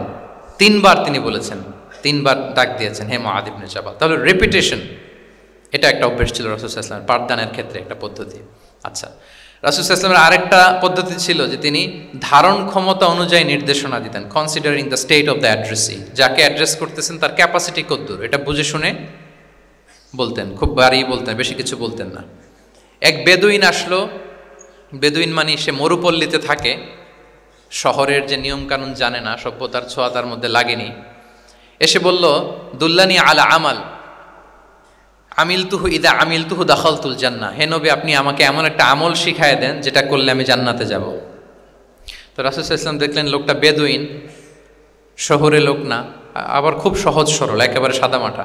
তো রাসূল সাল্লাল্লাহু আলাইহি ওয়াসাল্লাম বললেন, 4টা কাজ করবা, তা'বুদাল্লাহা ওয়া লা তুশরিকু বিহি শাইআ, তুকিমাস সালাতাল মাকতুবা, তুআদ্দি যাকাতাল মাফরুদা ওয়া তাসুমা রমাদান। 4টা কাজ। এক আল্লাহর ইবাদত করবা, শিরক করবা না, ফরজ সালাত পড়বা, ফরজ যাকাত দিবা, রমজানের ফরজ রোজা রাখবা। কয়টা কাজ? কয়টা বলছে?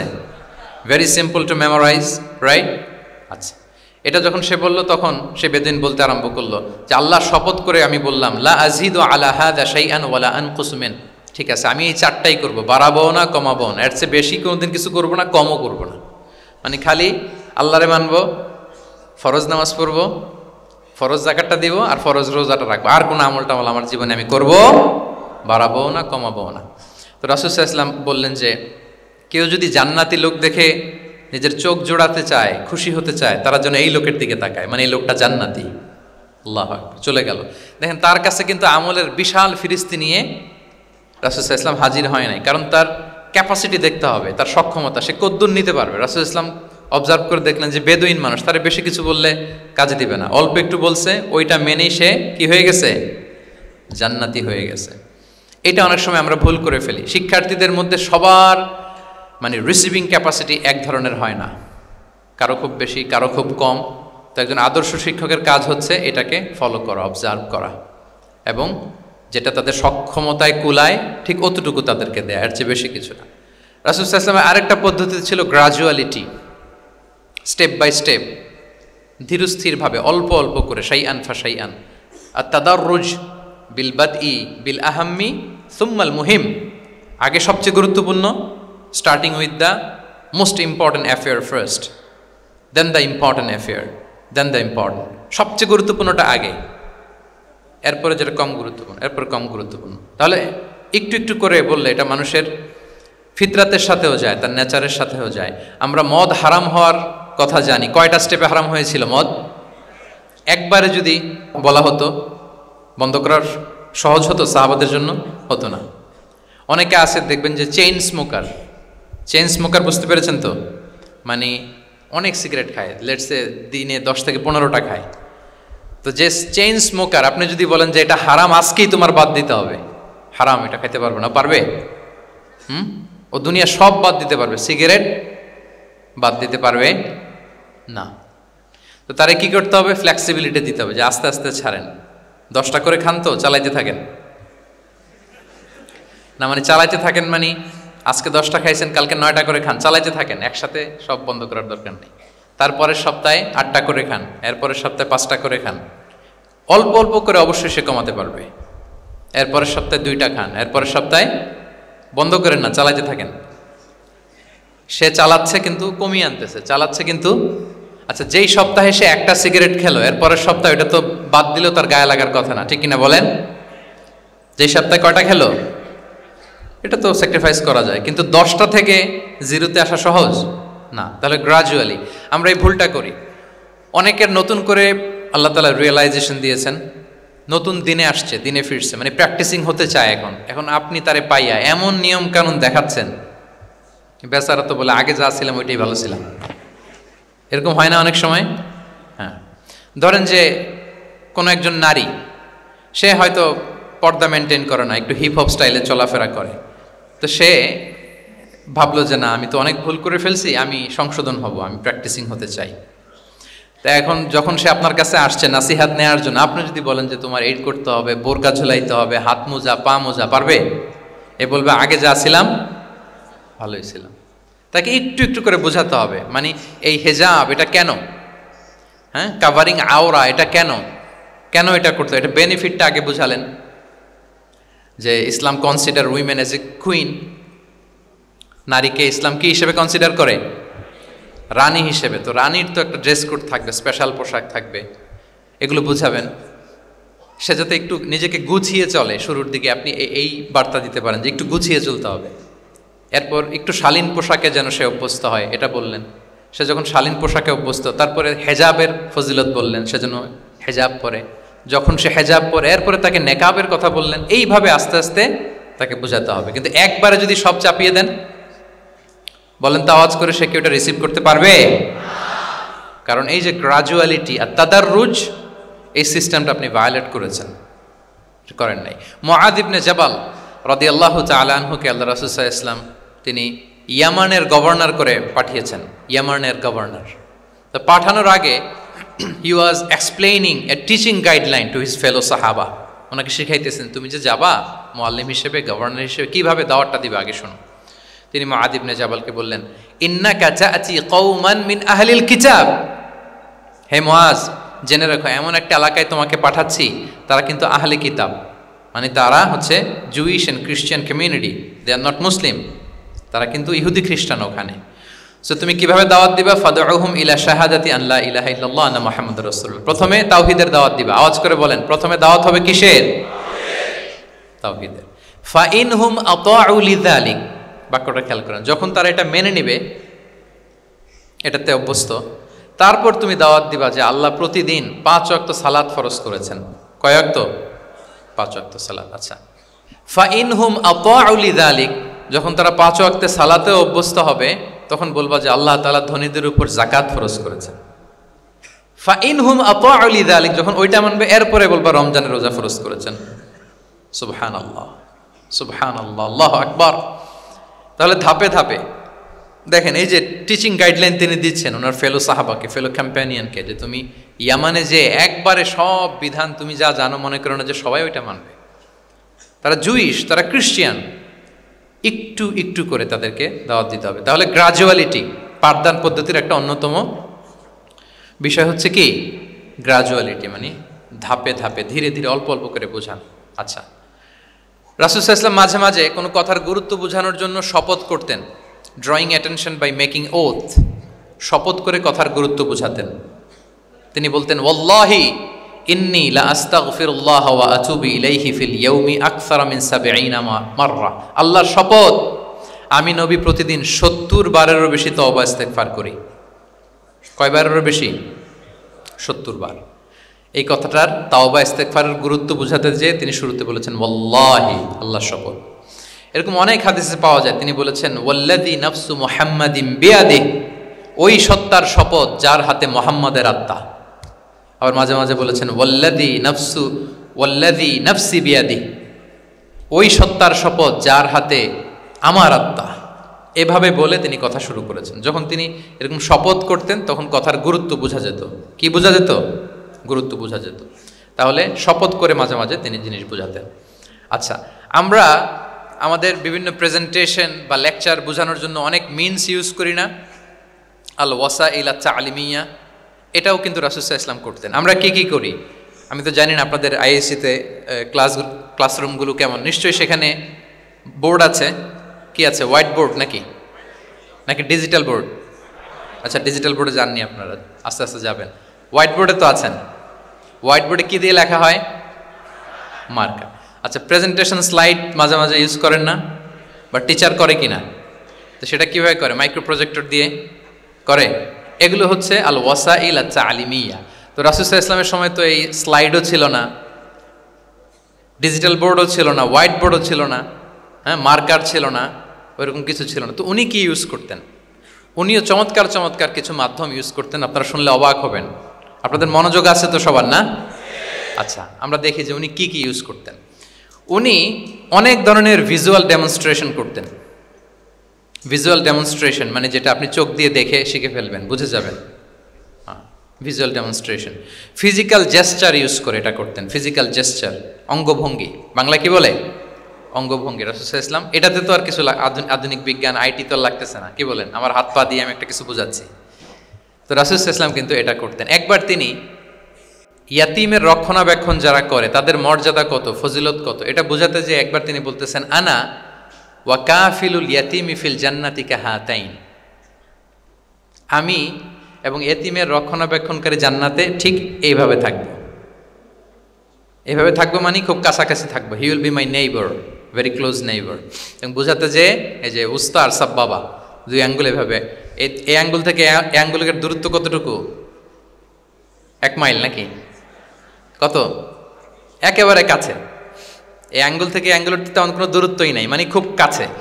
এটা দিয়ে তিনি বুঝালেন, আমি এবং এতিমের রক্ষণাবেক্ষণকারী ঠিক এভাবে থাকবো যেভাবে এই দুটো আঙ্গুল কাছাকাছি। আল্লাহু আকবার। তাহলে এই যে ফিজিক্যাল জেস্চার ইউজ করলেন কিনা, অঙ্গভঙ্গি, এটাকে বলে ভিজুয়াল ডেমনস্ট্রেশন। কি বলে? Visual demonstration. এবং রিসার্চাররা বলতেছেন যে approximately 80% of human learning comes through the visual demonstration. মানে আইজ দিয়ে, চোখ দিয়ে আমরা আমাদের শেখার 80% শিখে ফেলি। আমাদের শিখনের অলমোস্ট 80% আমরা দেখে দেখে শিখি।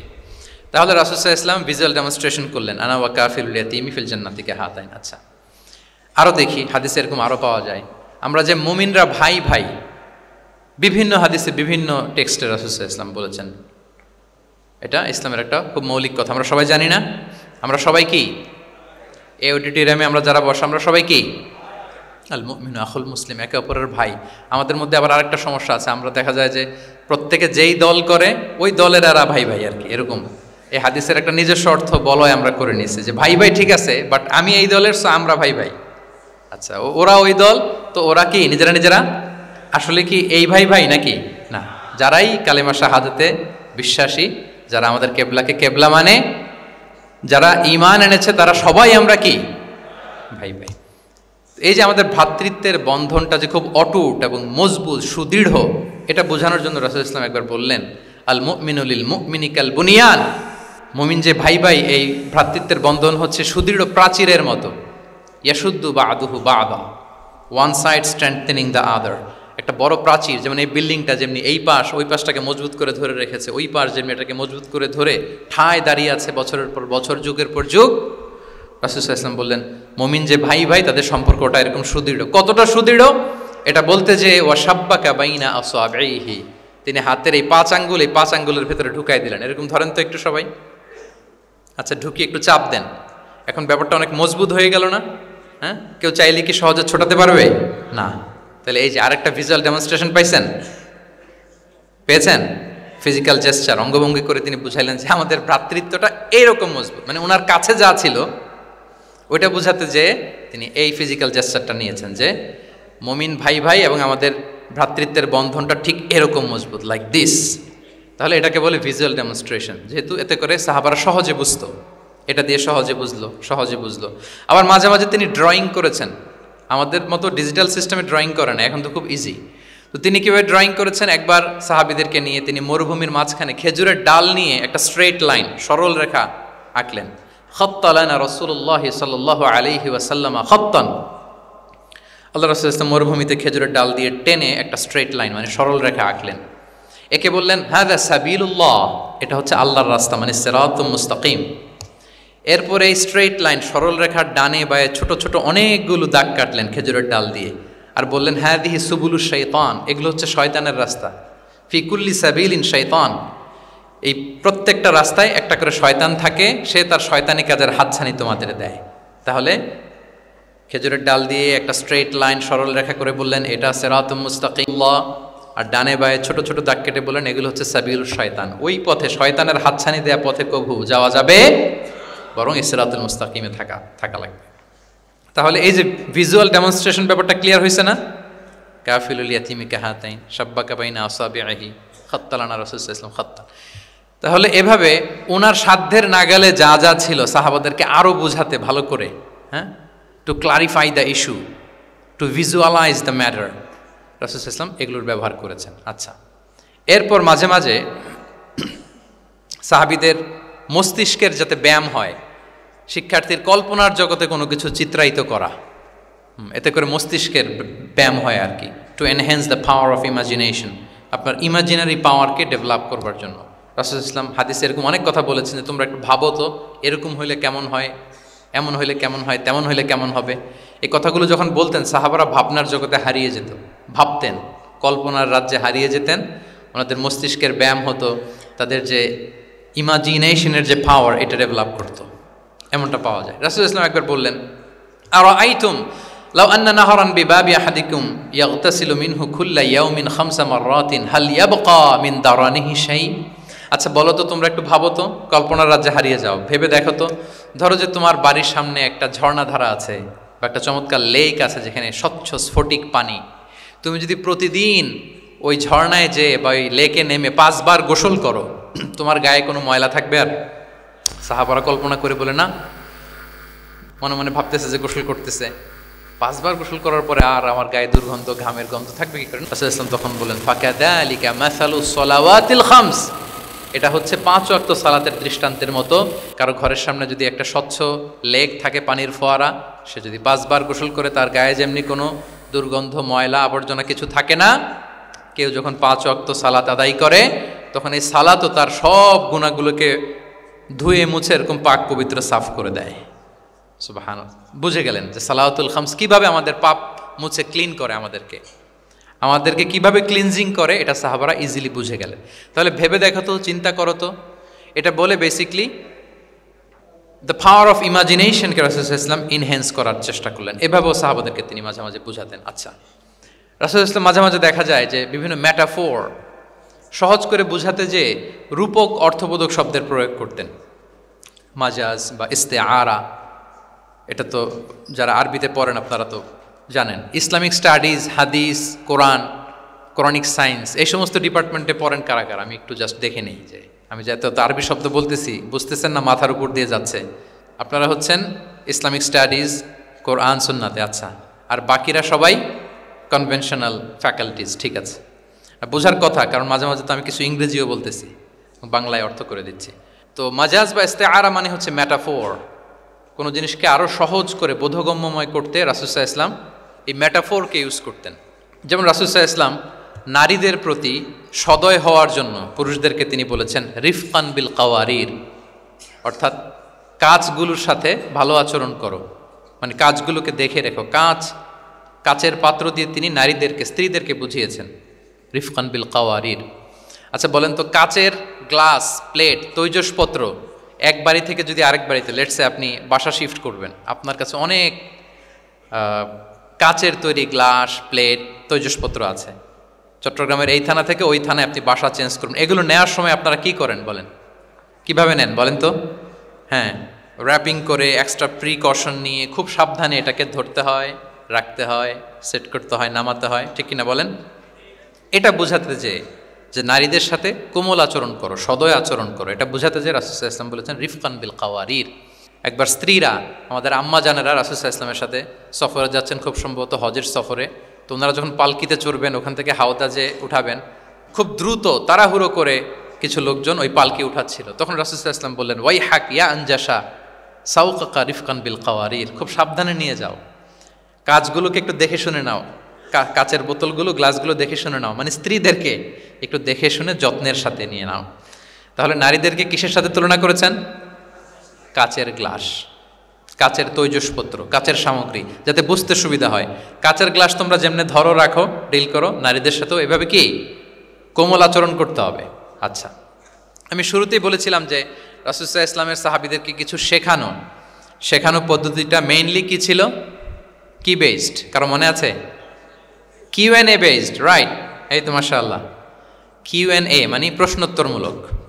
সাহাবারা প্রশ্ন করতো, রাসূলুল্লাহ ইসলাম উত্তর দিতেন। কারণ কোরআনেও আমাদেরকে উৎসাহিত করা হয়েছে, ফাসআলু আহলা যিকরি ইন কুনতুম লা তা'লামুন, যদি না জানো তাহলে আহলু যিকির বা আহলুল ইলমকে জিজ্ঞেস করে জেনে নাও। এবং রাসূলুল্লাহ সাল্লাল্লাহু আলাইহি ওয়াসাল্লাম বলেছেন, ফাইন্নামা শিফাউল আইয়ি আস-সুআলু, অজ্ঞতার চিকিৎসা হচ্ছে প্রশ্ন করা। আপনি জানেন না তো আপনার কাজ কি করবেন? প্রশ্ন করবেন। আপনার টিচারকে প্রশ্ন করবেন, আপনার শায়েখকে কোশ্চেন করবেন, রিসার্চারকে আপনি বারবার কোশ্চেন করতে হয়। প্রশ্ন মানে তাকে জর্জরিত করতে, যত কোশ্চেন করবেন তত আপনি শিখতে পারবেন, যত কোশ্চেন করবেন তত আপনি শিখতে পারবেন। রাসূলুল্লাহ সাল্লাল্লাহু আলাইহি ওয়াসাল্লাম এই পদ্ধতিটা সবচেয়ে বেশি অবলম্বন করতেন। কিছু নমুনা তো আমরা ইতিমধ্যে দেখেছি। আমরা আরও ভিতরে ঢুকি। রাসূলুল্লাহ সাল্লাল্লাহু আলাইহি ওয়াসাল্লাম মাঝে মাঝে সাহাবাদেরকে প্রশ্ন করতেন, drawing attention of the listener by throwing question. প্রশ্ন ছুড়ে দেওয়ার মাধ্যমে ওনাদের মনোযোগ আছে না নাই এটা দেখতেন। এই যে মাঝে মাঝে আমি আপনাদেরকে জিজ্ঞেস করলে দেখা যায় যে আমি বুঝতে পারি যে আপনারা আমার সাথে আছেন না নাই, আপনাদের মনোযোগ আছে তো? আচ্ছা, ঠিক আছে, প্রশ্ন করবো একটু পরে, পুরো আলোচনা শেষে দু একটা প্রশ্ন করবো, দেখি কে কতটুকু মনে রাখতে পারলেন। তো রাসূলুল্লাহ সাল্লাল্লাহু আলাইহি ওয়াসাল্লাম একবার প্রশ্ন করলেন সাহাবাদেরকে, তাদের অ্যাটেনশন যাতে গ্রো করে। তিনি বললেন যে ইন্না মিনা শাজারি শাজারাতান লা ইয়াসকুতু ওয়ারাকুহা মাসালুহা ইন্নাহা মাসালুল মুসলিম হাদ্দিসুনি মা হিয়া। তিনি সাহাবাদেরকে বললেন, সাহাবারা, এক ধরনের গাছ আছে যে গাছের পাতা কখনো ঝরে না। কি কখনো ঝরে না? আচ্ছা, এর দৃষ্টান্ত হচ্ছে মুসলিমের দৃষ্টান্তের মতো। হাদ্দিসুনি মা হিয়া, বলো তো এটা কোন গাছ? যখন বলছে কোন গাছ, সাহাবারা চলে গেছে অনেক দূরে। তারা মনে মনে ভাবছে, সহজ হলে তো আর জিজ্ঞেস করবে না, নিশ্চয়ই আনকমন কোনো গাছ। এবার ভাবতেছে, দেখি তো খাইবারে গেছিলাম, খাইবারের আশেপাশে কি গাছ আছে? ওই যে তাবুকে ঘুরে আসলাম, তাবুকের পথিমধ্যে ক্যাকটাস, গুলমলতা, আরবের কি কি গাছ, ঘুরতে ঘুরতে সবাই দেখেছে না ওগুলোর তো পাতা ঝরে। খুঁজতে খুঁজতে সারা দুনিয়া খুঁজে ফেলতেছে সাহাবারা, কিন্তু ওনাদের নিজেদের জাতীয় গাছ যেটা, ঘরের পিছনে যে গাছের সারি সারি, যেই গাছের ফল খেয়ে ওনারা জীবন ধারণ করেন, যেটা ওনাদের সমাজ রীতি ঐতিহ্য ট্র্যাডিশনের সাথে জড়িত, ওই গাছের নামে ভুলে গেছে, ওইটা মনে করতে পারতেছে, সবাই দূরে চলে গেছে। হাদিসে এসেছে ফাওয়াকা আন্না সুফি সাজারিল বাওয়াদি, দূর দূরান্তের গাছ নিয়ে ভাবতেছে, ভেবে ভেবে হয়রান, কেউ বলতে পারে না। তখন বাধ্য হয়ে রাসূল সাল্লাল্লাহু আলাইহি ওয়াসাল্লামকে বলল, ইয়া রাসূলুল্লাহ, আপনি একটু আমাদেরকে বলে দেন যে ইয়া রাসূলুল্লাহ হাদ্দিস না মাহিয়া, এটা কোন গাছ? তখন রাসূল সাল্লাল্লাহু আলাইহি ওয়াসাল্লাম বললেন, ইন্নাহা নাখলা, খেজুর গাছ। খেজুর গাছের পাতা পড়ে না, ডাল টেনও ছিঁড়া যায় না, খুব কষ্ট। তো এটার দৃষ্টান্ত মুসলিমের দৃষ্টান্তের ন্যায়। তাহলে কোনো সাহাবারা পারলেন না। পরবর্তীতে হাদিসের যিনি বর্ণনাকারী আব্দুল্লাহ ইবনে ওমর তখন ছোট ছিলেন, বাড়িতে যাওয়ার পথে ওমর রাদিয়াল্লাহু তাআলা আনহুকে বলতেছেন যে বাবা, আব্বা, এটা যে খেজুর গাছ আমার কিন্তু মাথায় আসছিল। তোমারে ফারুক বলেন, বলো কি, তোমার মাথায় আসছিল, তুমি বললে না কেন? উনি বলে নাই কারণ সিনিয়র সাহাবারা পারতেছে না, বাপ চাচারা কেউ পারে না, আমি ছোট মানুষ বইলে আবার কোন বিপদে পড়ি, বিনয়ী মানুষ, উনি আর বলেন নাই, লাজুকতাও কাজ করতেছিল। তোমারে ফারুক বললেন, যদি আজকে তুমি এটার উত্তর নবীর সামনে দিতে পারতা, আমার বুকটা এত বড় হয়ে যেত নবীর সামনে। মানে লাল উট, লাল কপাল বিশিষ্ট উট পেলে আরবরা যত খুশি হয়, আজকে আমি তার চেয়েও বেশি খুশি হয়ে যেতাম। তাহলে ওমরে ফারুক রাদিয়াল্লাহু তাআলা আনহু আর ছেলে আব্দুল্লাহ ইবনে ওমর, উনি এটার উত্তর ধরতে পারছেন, কিন্তু উনি বলেন নাই। তাহলে দেখেন রাসূল সাল্লাল্লাহু আলাইহি ওয়াসাল্লাম এরকম কোশ্চেন করতেন, কোশ্চেন করে তারপরে উত্তরটা বলতেন, এতে আর মানুষ ভুলে না। বাংলা একটা কথা আছে যে শিখেছ কোথায়, ঠেকেছি যেথায়। জিজ্ঞেস করছে, পারি না পারি না, মনে আসে না আসে না, হঠাৎ করে যখন উত্তরটা বলে, এইটা যেরকম মনে থাকে আজীবন, অন্য কিছু থাকবে না। একটু যদি ঠেকে ঠেকে পারতেছি না, বুঝতেছি না, এরপর যখন বুঝায় দেওয়া হয়, ভালো করে শিখে নেই, এইটা আজীবন মনে থাকে ব্রেইনে। এই পদ্ধতিটা রাসূল সাল্লাল্লাহু আলাইহি ওয়াসাল্লাম অবলম্বন করতেন। প্রশ্ন করে অপারক করে দিতেন, কেউ পারে না, এরপর রাসূল সাল্লাল্লাহু আলাইহি ওয়াসাল্লাম বুঝিয়ে বলতেন, সবার একেবারে ব্রেইনের মধ্যে, মস্তিষ্কে এটা গেঁথে যেত। তাহলে প্রশ্ন ছুটতেন। আচ্ছা, এরকম অনেক হাদিস আপনারা পাবেন রাসূল সাল্লাল্লাহু আলাইহি ওয়াসাল্লাম প্রশ্ন করে তারপরে উত্তর দিয়েছেন। আতাদরুনা মাল গীবা, তোমরা কি জানো গীবত কি? সাহাবারা বলে, আল্লাহ আল্লাহ রাসূল ভালো জানেন। যিকরাকা আখাকা বিমা ইয়াকরা, বলে দিলেন। আতাদরুনা মানিল মুফলিস, তোমরা কি জানো মুফলিসকে? এইভাবে প্রশ্ন করতে করতে সাহাবাদেরকে শিখাতেন। আচ্ছা, আল্লাহ রাসূল সাল্লাল্লাহু আলাইহি ওয়াসাল্লামের আরেকটা অভ্যেস ছিল প্রশ্নের পিঠে প্রশ্ন ছুড়ে দেওয়া। মানে কোনো সাহাবী যদি প্রশ্ন করতো, রাসূল সাল্লাল্লাহু আলাইহি ওয়াসাল্লাম তো উত্তর দিয়ে জানিয়ে দিতেন। মাঝে মাঝে জানিয়ে না দিয়ে প্রশ্নের পিঠে আবার উনি কি করতেন? প্রশ্ন ছুড়ে দিতেন, এটাও পাওয়া যায়। আচ্ছা, এক সাহাবী এসে বলল, ইয়া রাসূলুল্লাহ মাতা সাআ, হে নবী, কিয়ামত কখন হবে?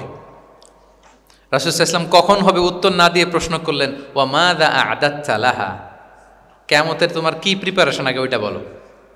কিয়ামত কবে হবে জানার জন্য এত ব্যতিব্যস্ত, আগে বলো হোয়াটস ইউর প্রিপারেশন ফর কিয়ামা, তোমার কি প্রস্তুতি? তাইলে আরেকটা প্রশ্ন। প্রশ্নের বিপরীতে উনি উত্তর না দিয়ে উনি আবার কি করলেন? সবাই বলুন তো, উনি আবার কি করলেন? উনি নিজে আবার প্রশ্ন করলেন। তুমি জিজ্ঞেস করলে কিয়ামত কবে, তুমি বলো কিয়ামতের প্রিপারেশন কি নিছো বলো। তো সে বলে যে লা শাই ইয়া রাসূলুল্লাহ, আমার কোনো প্রিপারেশন নাই, ইল্লা আন্নী উহিব্বুল্লাহ ওয়া রাসূলা, শুধু একটা জিনিসই আছে যে আমি আল্লাহ এবং আল্লাহর রাসূলকে ভালোবাসি। রাসূল সাল্লাল্লাহু আলাইহি ওয়াসাল্লাম বললেন, আনতা মা মান আহবাবতা, তুমি যাদেরকে ভালোবাসো তাদের সাথেই জান্নাতে থাকবে। আল্লাহ আল্লাহর রাসূলকে ভালোবাসো, তাদের সাথে তুমি কই থাকবে? জান্নাতে থাকবে। তাহলে প্রশ্নের পিঠে প্রশ্ন ছুড়ে দেওয়া। এরপর একই প্রশ্নের জবাবে ভিন্ন ভিন্ন জনকে ভিন্ন ভিন্ন উত্তর দিয়েছেন রাসূল সাল্লাল্লাহু আলাইহি ওয়াসাল্লাম। এটাকে এডুকেশনের ভাষায় বলে পার্সোনালাইজেশন। কি বলে? মানে যার যেটা লাগবে। শিক্ষক ভালো বুঝে, কয়েকটা ক্লাস নিলে উনি বুঝে ফেলে যে কার রিসিভিং ক্যাপাসিটি কতদূর, কার কোনটাতে ঘাটতি, কার কোনটাতে সমস্যা। একজন আদর্শ শিক্ষক, একজন চৌকস শিক্ষক, তিনি খুব সহজে এটা ধরে ফেলেন। তো রাসূল সাল্লাল্লাহু আলাইহি ওয়াসাল্লাম হি was a very good observer. তিনি বুঝে ফেলতেন যে কার কোনটায় ঘাটতি, ফলে একই প্রশ্নের উত্তর উনি এক একজনকে এক একভাবে দিতেন। কেন? Based on the need of the addressee, যার যেটা দরকার ওইটার উপর গুরুত্ব আরোপ করে, যার যেটাতে ঘাটতি আছে সেটাতে গুরুত্ব আরোপ করে তিনি এক একজনকে কি করতেন? এক এক রকম উত্তর। অনেক সাহাবারা এরকম প্রশ্ন করেছেন যে আইয়ুল আ'মালি আফদাল ইয়া রাসূলুল্লাহ, সবচেয়ে শ্রেষ্ঠ আমল কোনটা? তিনি এক একজনকে এক একটা বলেছেন। কখনো বলেছেন যে আল্লাহর উপর ঈমান আনা, আল ঈমানু বিল্লাহি ওয়াহদা। কাউকে বলেছেন যে আল জিহাদ ফি সাবিলিল্লাহ, কাউকে বলেছেন আস-সালাতু ফি ওয়াক্তিহা, অন টাইমে সালাত পড়া। তার মানে যার যেটাতে ঘাটতি ছিল। কাউকে বলেছেন বিররুল ওয়ালিদাইন, কারণ তিনি দেখেছেন তার সাথে তার মা বাবার সম্পর্কে একটু ঘাটতি আছে, তারা এটা বলি, কারণ সবগুলোই ভালো কাজ, সবগুলোই কি ভালো কাজ। তাহলে যার যেটাতে ঘাটতি আছে সেটাতে গুরুত্ব আরোপ করে, এটা রাসূল সাল্লাল্লাহু আলাইহি ওয়াসাল্লাম করেছেন। মাঝে মাঝে রাসূল সাল্লাল্লাহু আলাইহি ওয়াসাল্লাম সাহাবীদেরকে, মানে শিক্ষার্থীদেরকে উত্তর জানার জন্য ব্যাপকভাবে আগ্রহী করে তুলতেন। হ্যাঁ, এটা আরবিতে বলে তাশবিকুস সামিঈন ইলা মারিফাতিল জওয়াব, উত্তর শোনানোর জন্য আগ্রহী করে তোলা। সেক্ষেত্রে মাঝে মাঝে তিনি একটা দুটা শব্দ ইউজ করতেন, কিরকম, যেমন আওয়ালা আদুল্লুকুম অথবা আলা উখবিরুকুম, আমি কি তোমাদের বলবো না। এটা বললে সাহাবারা বলতেন বলেন বলেন ইয়া রাসূলুল্লাহ, অবশ্যই বলবেন, বালা ইয়া রাসূলুল্লাহ। আওয়ালা উখবিরুকুম, আমি কি তোমাদের জানিয়ে দিব না। সাহাবারা বলতেন ইয়া রাসূলুল্লাহ, অবশ্যই আপনি আমাদের জানিয়ে দিবেন। যেমন তিনি বললেন যে কেউ জান্নাতে যাবে না মুমিন হওয়া ছাড়া, কেউ ইমানদার হতে পারবে না যতক্ষণ না একে অপরকে তোমরা ভালো না বাসো। তাহলে তো এটা গুরুত্বপূর্ণ বিষয়, একে অপরকে ভালো না বাসলে নাকি মুমিনই হওয়া যাবে না, আর মুমিন না হলে তো জান্নাতেই যাওয়া যাবে না। তখন রাসূল ইসলাম বললেন আওয়ালা আদুল্লুকুম আলা শাইইন ইযা ফাআলতুমুহু তাহাবাবতুম, আমি কি তোমাদেরকে বলবো না এমন একটা আমলের কথা যেটা করলে তোমাদের পারস্পরিক হৃদ্যতা বাড়বে, ভালোবাসা বাড়বে। তখন তিনি বললেন সেটা কি, আফশুস সালামা বাইনাকুম, তোমাদের মাঝে ব্যাপক সালামের প্রসারণ করো, সালামের প্রসার করো, একে অপরকে বেশি বেশি সালাম দাও। ব্যাপারটাকে এইভাবে প্রেজেন্ট না করে উনি যদি বলতেন সাহাবারা বেশি বেশি সালাম দিও, এটা সওয়াবের কাজ অনেক। এটা হচ্ছে একটা প্রেজেন্টেশন। আর একটা হচ্ছে এমনভাবে এটাকে উপস্থাপন করা যে মুমিন না হলে জান্নাতে যাবা না, আর একে অপরকে ভালো না বাসলে মুমিন হতে পারবে না। তোমরা কি জানো কি করলে একে অপরের মধ্যে ভালোবাসা বাড়ে? এরপর রাসূল সাল্লাল্লাহু আলাইহি ওয়াসাল্লাম বলতেন যে সালাম দেওয়ার মাধ্যমে ভালোবাসা বাড়বে। আচ্ছা, মাঝে মাঝে ব্যবহার করতেন আলা উখবিরুকুম, আলা উখবিরুকুম, আমি কি তোমাদেরকে জানাবো না। একবার রাসূল সাল্লাল্লাহু আলাইহি ওয়াসাল্লাম বললেন আলা উখবিরুকুম বিআফদালা মিন দারাজাতি সিয়ামি ওয়াস সালাতি ওয়াস সাদাকা, আমি কি তোমাদের জানাবো না যে নামাজ, রোজা, সাদাকার চেয়েও বেশি ফজিলতের একটা আমল আছে, সেটা কি, আমি কি তোমাদের জানাবো না।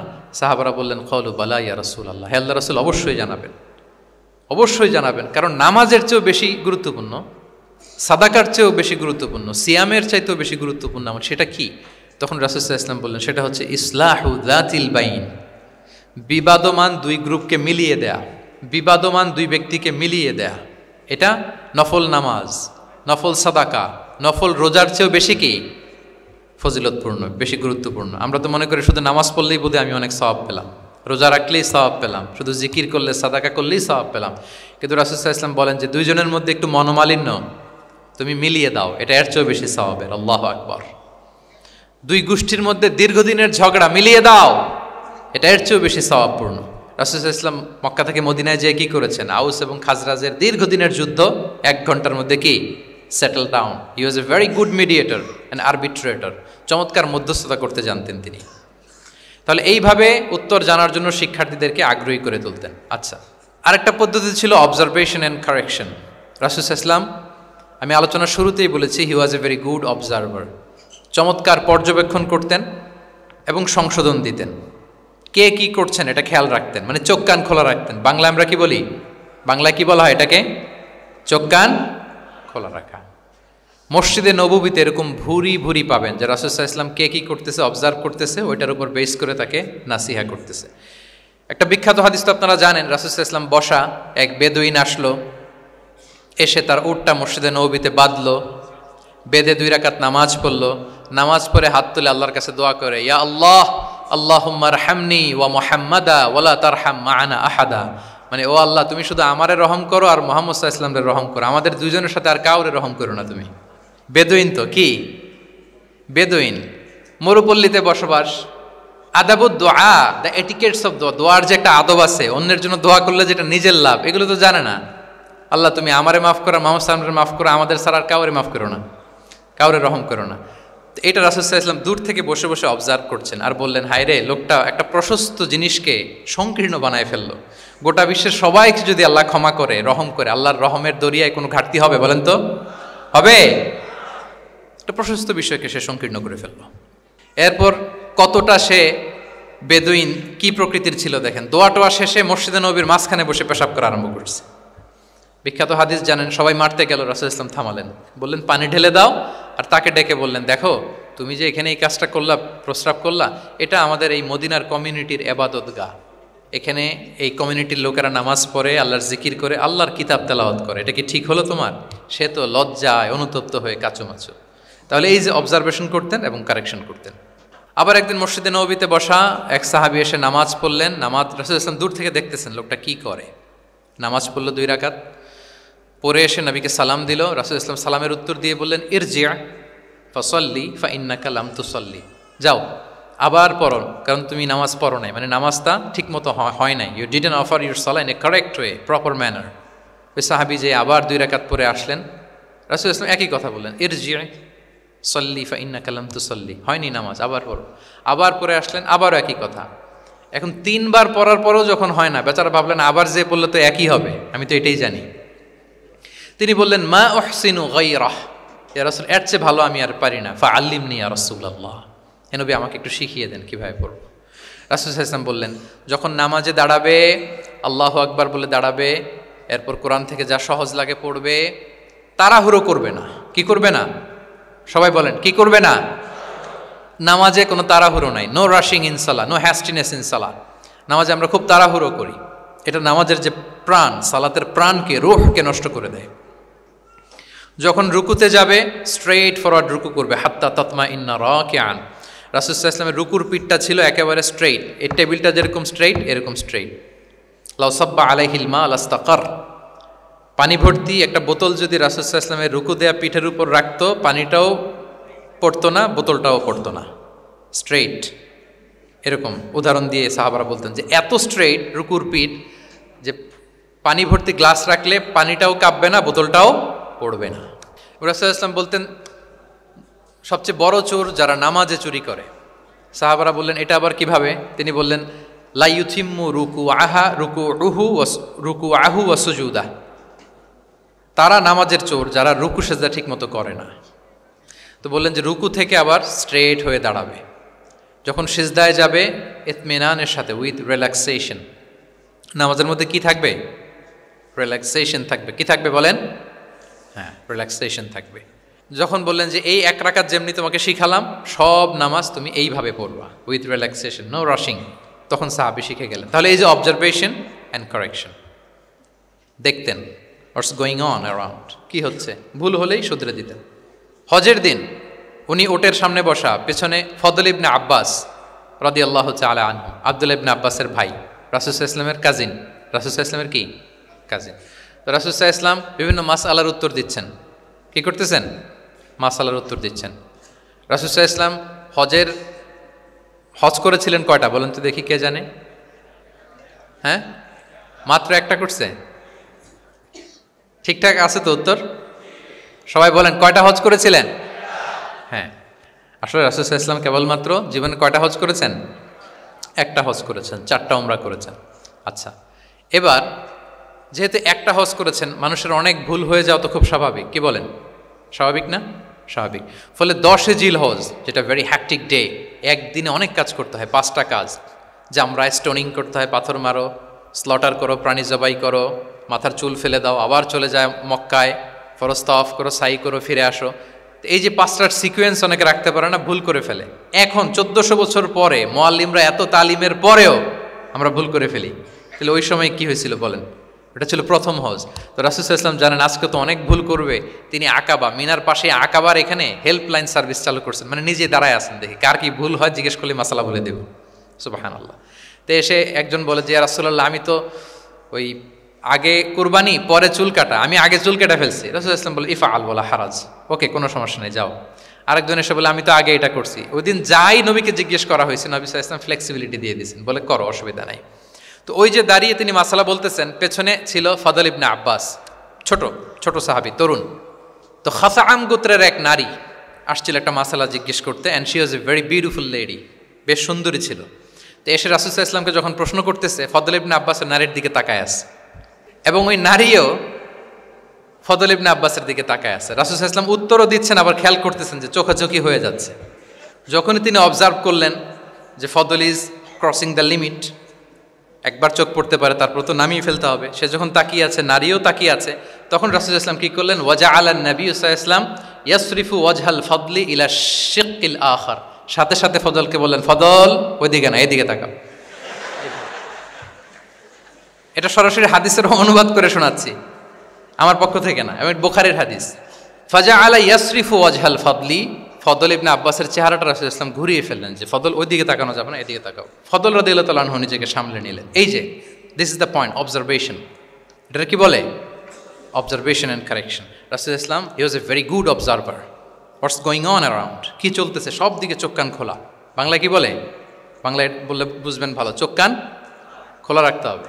তো রাসূল ইসলাম খেয়াল করলেন এবং ওনার চেহারা ঘুরিয়ে দিলেন। এভাবে তিনি কেউ ভুল করলে শুধরে দিতেন। এবং শুধরে দেওয়ার আরেকটা নিয়ম রাসূল ইসলাম, আল্লাহু আকবার, অনেক পয়েন্টস এখানে, যে কিভাবে তিনি অন্যের ভুল শুধরাতেন। আমরা কিভাবে ভুল শুধরাই? বাংলাদেশের যে টেন্ডেন্সি, কেউ ভুল করলে আর মাইক্রোফোন যদি পাই যে মাহফিলে, এইবার তো পাইছি ওই বেটারে, ও কাফের, ওর দাদা কাফের, ওর 14 গোষ্ঠী কাফের, ও মারা যাওয়ার পরে যেখানে কবর দিবে ওই কবরের উপর যে ঘাস উঠবে, ওই ঘাস যে গরু খাবে, ওই গরুর দুধ যে খাবে ও কাফের। মানে 14 গোষ্ঠীকে কাফের বানাই দিচ্ছে। আমি জাস্ট সিনারিওটা আপনাদের সাথে শেয়ার করি যে নিয়ম হচ্ছে কি। লেটস সে আমার একজন কো স্পিকার কোনো কিছু একটা ভুল করে ফেলছে, তার জানা নাও থাকতে পারে, আবার আমারও একটা জিনিস জানা নাও থাকতে পারে। কেউ ভুল করলে শুধরানোর নিয়ম হচ্ছে সে যে ভুলটা করলো এটা যে ভুল এটা জানানো, যে অনেকে এরকম এরকম বলে, আসলে এটা ঠিক না, বরং ঠিক হচ্ছে এটা এবং এর পক্ষে দলিল হচ্ছে এটা, জাস্ট এটা বলে দাও। এটা যদি বলে দেয় তাহলে কি হবে, যে ভুল করছে সে যখন শুনবে, তার নাম তো আর বলা হয় নাই, সে তো বুঝে যাবে এটা তো আমি ভুলটা করছি, ফলে আমি শুধরে গেলাম, ওই লোক শুধরে যাবে। আর বাকি যারা লিসেনার, শ্রোতা, তারা সবাই সতর্ক হয়ে যাবে। তাহলে যেটা উদ্দেশ্য ছিল কাউকে শুধরানো, ওটা হয়ে গেছে না? কারো নাম নেওয়া প্রয়োজন হয়েছে? বলেন তো। রাসূল সাল্লাল্লাহু আলাইহি ওয়াসাল্লাম যখন কাউকে কারেক্ট করতেন তখন কখনো কারো নাম ধরে শুধরাতেন না, কারেক্ট করতেন না। আল্লাহু আকবার। নাম ধরে শুধরাতেন না, পাছে না সে লজ্জা পেয়ে যায়, পাছে না সে বিব্রত হয় মানুষের সামনে। সুবহানাল্লাহ। অন্যের রাইটস, অন্যের ব্যক্তিত্বের ব্যাপারে কতটা মর্যাদাশীল ছিলেন। কারণ কারো নাম ধরে তো আমার শুধরানোর দরকার নেই, এটা যে ভুল সোসাইটিকে এটা জানালেই হবে। তাহলে যে ভুল করছে সে শুধরে গেল, বাকিরা সতর্ক হয়ে গেল, ঠিক না? আচ্ছা, 3 সাহাবী মিলে একবার ভাবলো রাসূল সাল্লাল্লাহু আলাইহি ওয়াসাল্লাম বাড়িতে কি কি আমল করে, আমরা একটু আম্মাজানদের জিজ্ঞেস করি, তাহলে আমরাও আমাদের আমল একটু বাড়াবো।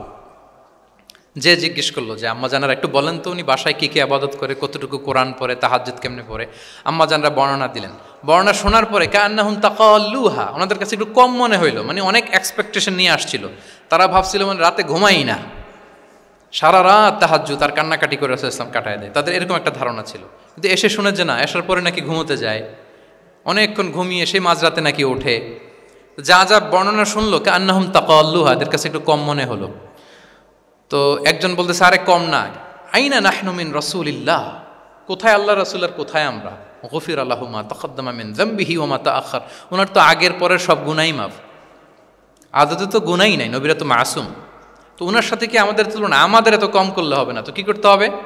একজন বলে যে আজকে থেকে আমি আর ঘুমাবোই না সারা রাত তাহাজ্জুদ করবো। আচ্ছা, আরেকজন বলে আমি আর না খেয়ে মানে রোজা ছাড়া থাকবো না, আমি সাওমে ভিসাল করব, সারা বছর রোজা রাখবো, যা করে আল্লাহ, রোজা থামাবো না, আমি রেগুলার রোজা রেখেই যাব।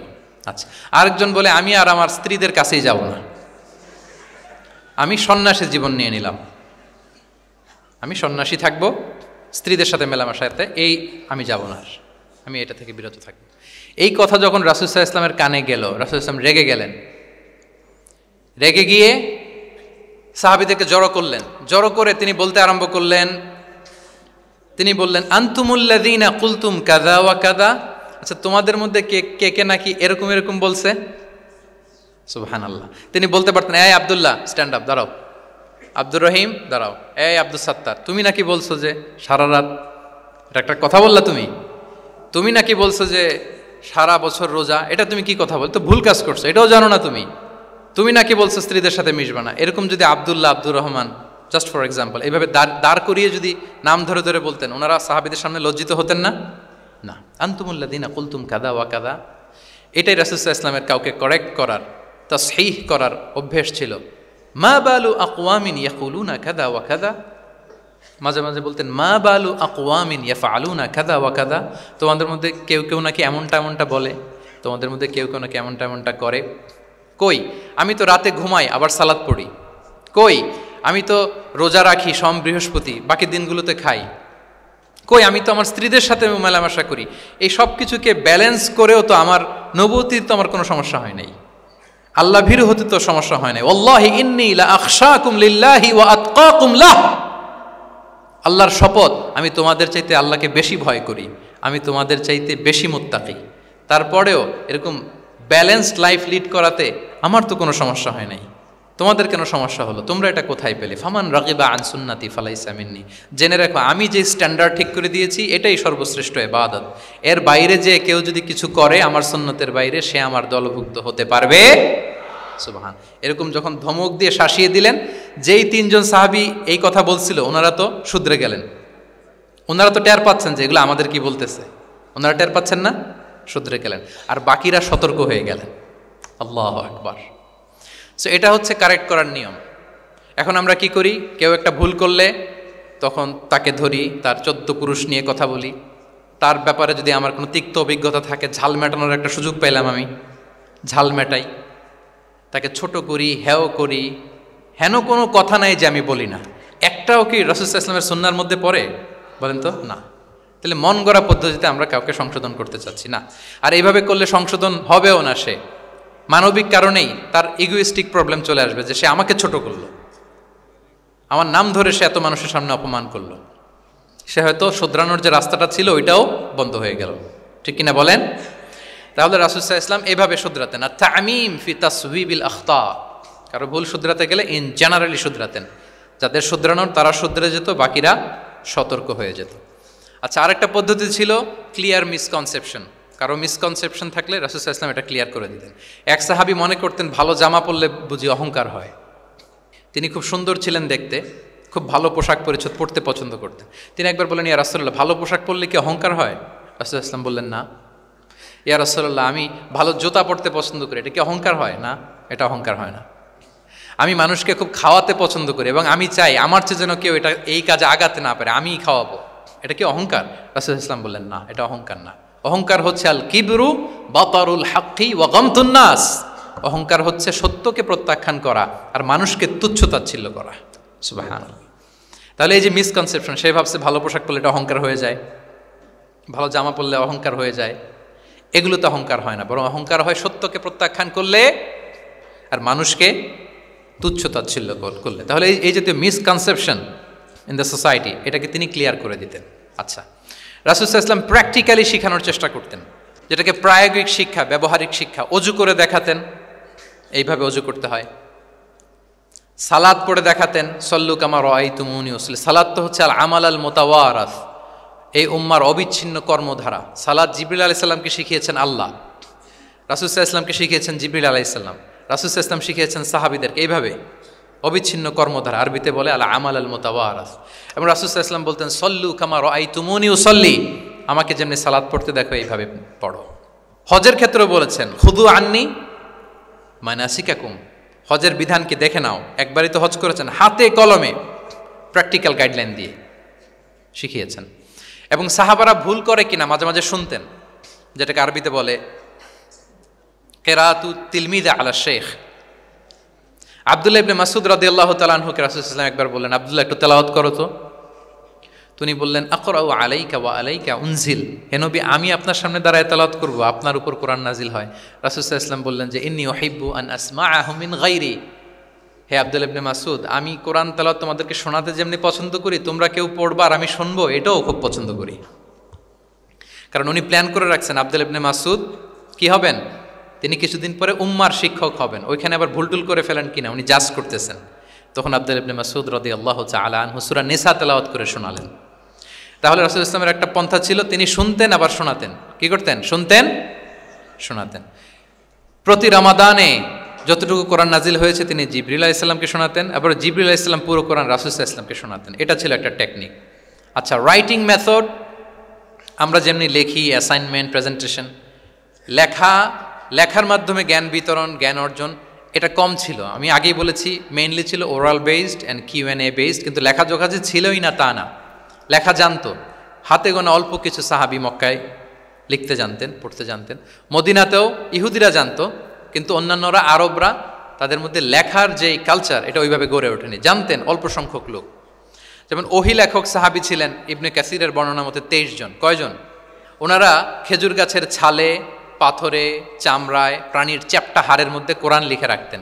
এবং রাসূল সাল্লাল্লাহু আলাইহি ওয়াসাল্লাম কোরআন ছাড়া অন্য কিছু ওনার কাছ থেকে যেন লিখে রাখা না হয়, এই মর্মে আদেশ জারি করেছেন, লা তাকতুবু আন্নি গায়রাল কোরআন ওমান কাতাবা আন্নি গায়রাল কোরআনি ফালইয়ামহু। কোরআন ছাড়া কিছু লিখো না, তাহলে কোনটা আমার কথা আর কোনটা আল্লাহর কথা মিক্স আপ হয়ে যাবে। কিন্তু কোরআন যখন অধিকাংশ রেকর্ডেড হয়ে গেল, তখন তিনি হাদিস সংরক্ষণের জন্য লেখার জন্য পারমিশন দিয়ে দিলেন। যেমন মক্কা বিজয়ের ভাষণের পরে ইয়ামান থেকে আসা এক লোক আবু শাহ বলতেছে, ইয়া রাসূলুল্লাহ, আপনার ভাষণটা আমার একটু লিখে দিলে ভালো হয়। কি দিলে? লিখে দিলে। রাসূলুল্লাহ সাল্লাল্লাহু আলাইহি ওয়াসাল্লাম সাহাবাদেরকে বললেন, উক্তুবু লি আবি শাহ, ঠিক আছে, এই ইয়ামানি ভিজিটর, তাকে আমার ভাষণটা তোমরা লিখে দাও। তাহলে এই লেখার পদ্ধতিটা খুব কম ছিল। রাসূলুল্লাহ সাল্লাল্লাহু আলাইহি ওয়াসাল্লাম নিজে লিখতেন না, কাতেবে ওয়াহিদের দিয়ে লেখাতেন, কোরআন লেখাতেন। সপ্তম হিজরিতে যখন সুপার পাওয়ারদেরকে চিঠি লিখিয়েছিলেন, কাতেবে ওয়াহিদেরকে দিয়ে চিঠি লিখিয়েছেন, এটা রাসূলুল্লাহ সাল্লাল্লাহু আলাইহি ওয়াসাল্লাম করতেন। আচ্ছা, সফট স্কিল ডেভেলপমেন্টের ব্যাপারে রাসূলুল্লাহ সাল্লাল্লাহু আলাইহি ওয়াসাল্লাম উদ্বুদ্ধ করেছেন। লার্নিং ফরেন ল্যাঙ্গুয়েজ, যেটা কমিউনিকেশন স্কিল, ভাষা জানা, এটা খুব জরুরি। আরবি, ইংরেজি, বাংলা, তিনটা ভাষা জানেন কে কে? দেখি ছাত্রদের মধ্যে প্যারালাল, লাইক নেটিভ আর নেয়ার নেটিভ, 5-7 জন আছে না? ল্যাঙ্গুয়েজ আরো ভালো জানতে হবে। আরবিতে একেবারে ফ্লুয়েন্ট হইতে হবে, ইংরেজিতে ফ্লুয়েন্ট হইতে হবে। এই দুইটা ল্যাঙ্গুয়েজ যদি আপনার হাতে থাকে, you can win the world for sure, I am telling you.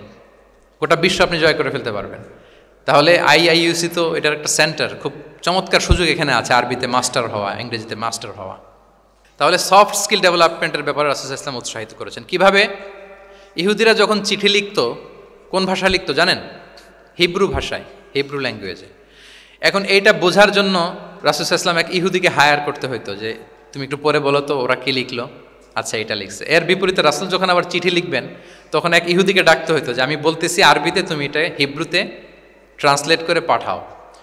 তো যেহেতু ইহুদিরা বিশ্বাসঘাতকতার অনেকগুলো ইনসিডেন্ট আছে, ট্রেচারি, বিট্রেয়াল ইনসিডেন্ট অনেকগুলো আছে, রাসূল সাল্লাল্লাহু আলাইহি ওয়াসাল্লাম বললেন আমি ইহুদিদেরকে বিশ্বাস করতে পারি না, কারণ একজনটা নিয়ে আসলাম, চিঠি একটা লিখছে একটা, সে অর্থ শোনাইলো আরেকটা। আমি বললাম লিখতে একটা, সে বিশ্বাসঘাতকতা করে লিখে দিল আরেকটা, তাহলে ঝামেলা হয়ে যাবে না? রাসূল সাল্লাল্লাহু আলাইহি ওয়াসাল্লাম তিনি যায়েদ ইবনে সাবিত রাদিয়াল্লাহু তাআলা আনহুকে বললেন যে তুমি এই হিব্রু ল্যাঙ্গুয়েজ শিখবা, শিখে আমার পক্ষ থেকে অন বিহাফ অফ মি তুমি জুইশদেরকে চিঠি লিখবা, ওদের চিঠি আসলে তুমি আমারে পড়ে শোনাবা। ইন্নী লা আমানু আলা ইয়াহুদ ফি কিতাবি, আমি ইহুদিদেরকে বিশ্বাস করি না। রাসূল সাল্লাল্লাহু আলাইহি ওয়াসাল্লাম যখন ওনাকে অ্যাসাইন করলেন এবং দোয়া করলেন, রাসূল সাল্লাল্লাহু আলাইহি ওয়াসাল্লামের দোয়ার বরকতে উনি বলেন যে 15 দিন যেতে না যেতে I became master in Hebrew within 15 days। 15 দিন যেতে না যেতে আমি হিব্রু ভাষায় পণ্ডিত হয়ে গেলাম। এরপর থেকে যত চিঠি ইহুদিদের কাছে লেখা প্রয়োজন হতো, আমি যায়েদ ইবনে সাবিত লিখে দিতাম, এবং হিব্রুতে চিঠি আসলে আমি অনুবাদ করে দিতাম। তাহলে দেখেন রাসূল সাল্লাল্লাহু আলাইহি ওয়াসাল্লাম কিন্তু এই কমিউনিকেশন স্কিল ডেভেলপমেন্ট করার জন্য, যেটাকে সফট স্কিল আমরা বলি, ইন্সপায়ার করেছেন না? তাহলে ল্যাঙ্গুয়েজ শিখবেন আপনারা, কি বলেন? শুধু আরবি ইংরেজি না, পারলে জাপানিজও শিখেন, চাইনিজও শিখেন, অনেক কাজে লাগবে। অ্যাটলিস্ট অ্যারাবিক অ্যান্ড ইংলিশ, ইনশাল্লাহ বলেন। সবাই বলেন নাই? মাশাআল্লাহ, তাবারাকাল্লাহ। রিজনিং, মারিফাতুল ইল্লাহ, শুধু একটা লিগ্যাল অপিনিয়ন জানিয়ে রাসূল সাল্লাল্লাহু আলাইহি ওয়াসাল্লাম ক্ষান্ত হতেন না। কেন এটা হালাল, কেন হারাম, রিজনিং শিখিয়েছেন তিনি। এটা দীর্ঘ আলোচনা, ফিকহের আলোচনা, ওইদিকে যাব না, জাস্ট বলে রাখলাম পয়েন্টগুলো। ইমোশনাল ইন্টেলিজেন্স তিনি ইউজ করেছেন শিক্ষাদানের ক্ষেত্রে, অর্থাৎ আবেগ অনুভূতিকে নাড়িয়ে দিয়ে ছাত্রকে ইমোশনাল বানিয়ে তারপরে মেসেজ দেয়া। সুবহানাল্লাহি ওয়া বিহামদিহি। এক যুবক এসে বললেন, ইয়া রাসূলুল্লাহ ইযান লি বিজিনা, হে নবী আপনি আমাকে জিনার অনুমতি দিন, জিনার অনুমতি দিন। ফা আকবালাল কওমু আলাইহি ফাজাজারুহু মাহমাহ, সাহাবারা ধমকাতে লাগলো, এই বেয়াদব, লজ্জা শরমের মাথা খেয়ে কি বলো এগুলো তুমি নবীর সামনে, জিনার অনুমতি দাও। ওয়ালা তাকরাবুজ জিনা, আল্লাহ বলেন জিনার কাছেও যেও না, ব্যভিচারের কাছেও যেও না। তুমি নবীর সামনে এসে এই পাপের অনুমতি চাও? রাসূল সাল্লাল্লাহু আলাইহি ওয়াসাল্লাম কিছু বললেন না। একটু পরে যুবককে ডেকে বললেন, আতুহিব্বুহু লিবনাতিক, আচ্ছা তুমি যে জিনার অনুমতি চাইলে তোমার কন্যার সাথে কেউ এরকম আচরণ করুক, এটা কি তুমি পছন্দ করবে? সে বলল, লা ইয়া রাসূলুল্লাহ, কেউই পছন্দ করবে না এটা। আচ্ছা, আতুহিব্বুহু লি উম্মিক, তোমার মায়ের সাথে কেউ অপকর্ম করবে, এটা তুমি পছন্দ করবে? লা ইয়া রাসূলুল্লাহ, না। আতুহিব্বুহু লি উখতিক, তোমার বোনের সাথে কেউ এই কাজ করবে, তুমি পছন্দ করবে? সে বলে না। ঠিক তখন রাসূল সাল্লাল্লাহু আলাইহি ওয়াসাল্লাম বললেন, তুমি যে এই কাজের অনুমতি চাইলে, যার সাথে তুমি জিনায় লিপ্ত হবে, সে তো কারো না কারো মা, কারো না কারো বোন, কারো না কারো আদরের কন্যা, তাহলে কিভাবে তুমি এটা করতে চাও? যুবক লজ্জিত হয়ে গেল। এত লজ্জিত হলো, রাবি বলতেছে ফালাম ইয়াকুন বা'দা যালিকাল ফাতা ইয়ালতাফিতু ইলা শাই। ওই রাবি বলতেছে এরপরে কোনোদিন এই যুবকরা ডানে বায়ে তাকাতেও দেখি নাই, স্ট্রেইট হাঁটতো। সুবহান। রাসূল ইসলাম দোয়া করেছিলেন তার জন্য, আল্লাহুম্মা গফির যামবাহ ওয়া তাহহির কলবাহ ওয়া হাসসিন ফারজাহ। আল্লাহ তুমি তার গুনাহ মোচন করো, পাপ মোচন করো। আল্লাহ তুমি তার অন্তরকে পরিশুদ্ধ করো। আল্লাহ তুমি তার চরিত্রকে নিষ্কলুষ করে দাও। নবীর দোয়ার বরকতে চিরজীবনের জন্য নিষ্কলুষ পবিত্র তিনি হয়ে গেছেন। তাহলে দেখেন, তাকে অন্যভাবে বুঝাইলে হয়তো কাজ হইতো না, যখন তার নিজের উপর দিয়ে বোঝানো হলো। তোমার বোনের সাথে যদি হয়, তোমার মেয়ের সাথে যদি কেউ এটা করে, তুমি মেনে নিতে পারবা? এটাকে বলে ইমোশনাল ইন্টেলিজেন্সকে কাজে লাগিয়ে, মানুষের আবেগ অনুভূতিকে নাড়িয়ে দিয়ে, teaching by touching the heart, teaching by touching the emotions. মানুষের ইমোশনে টাচ করে যখন আপনি শিখাবেন, ওই শিক্ষা সে জীবনেও ভুলবে। ওই যে শুদ্ধাচার আসবে, ওই যে আত্মশুদ্ধি হবে, ওইটার মতো আত্মশুদ্ধি আর কেউ করতে পারবে না। সম্মানিত সুধী, চাইল্ড এডুকেশন, বাচ্চাদেরকে কিভাবে শিখাতেন, এটা 1 মিনিটে বলে শেষ করে দেব। চাইল্ড তারবিয়া, ছোটদেরকে নানাভাবে রাসূল সাল্লাল্লাহু আলাইহি ওয়াসাল্লাম শিখিয়েছেন। ওমর ইবনে আবি সালামা তিনি বলেন, একবার রাসূল সাল্লাল্লাহু আলাইহি ওয়াসাল্লামের কোলে বসে, ছোটবেলায় কোলে বসার সৌভাগ্য আমার হয়েছিল, এবং আমাদেরকে খাবার দেয়া হলো। তো তিনি ছোট মানুষ, একবার এদিক থেকে খায় ওদিক থেকে খায়। রাসূল সাল্লাল্লাহু আলাইহি ওয়াসাল্লাম বললেন, ইয়া গোলাম, হে শিশু, সাম্মিল্লাহ, বিসমিল্লাহ বলো, ওকুল বিয়ামিনিক, বা হাতে না ডান হাতে খাও। দেখেন ছোটদেরকে কিভাবে শেখাতেন, তারবিয়া, চাইল্ড তারবিয়া। ওয়াকুল মিম্মা ইয়ালিক, তোমার সামনে যেটা আছে ওইটা খাও, এদিক থেকে ওদিক থেকে, চারদিক থেকে নিও না। রাবি বলেন যে ফামা জালা তিলকা তু'মাতু বাদু, উনি বলতেছেন এরপর থেকে আজীবন আমার খাওয়ার স্টাইল এটাই হয়ে গেছে। নবীর ওই কথা আমার কানে ঘন্টার মতো বাজে। খাওয়া শুরু করলেই আগে আমি বিসমিল্লাহ বলি, ডান হাত দিয়ে নেই, আর আমার সামনে যেটা আছে ওইটা থেকে খাওয়া শুরু করি। দেখেন চাইল্ড তারবিয়া কিভাবে করতেন। তাহলে এটিকেটস অফ হ্যাভিং ফুড কিভাবে খাবে রাসূল ইসলাম শিখালেন। আপনারা জানেন যে হাশিমি খানদান, মানে বনু হাশিমদের জন্য জাকাতের সম্পদ খাওয়া, রাসূল ইসলামের বংশের জন্য জাকাতের সম্পদ খাওয়া হারাম। তো একবার জাকাতের সাদাকার খেজুর ছিল স্তূপ করা, রাসূল ইসলামের নাতি হাসান রাদিয়াল্লাহু তাআলা আনহু, ছোট্ট মানুষ, এসেই ওই খেজুর নিয়ে খেতে আরম্ভ করল। দূর থেকে রাসূল ইসলাম দেখে বললেন, কেখ কেখ এরমি বিহা। কেখ কেখ মানে আমরা বাংলা যেটাকে ওয়াক্থু, ওয়াক্থু মানে থু মেরে ফেলে দাও।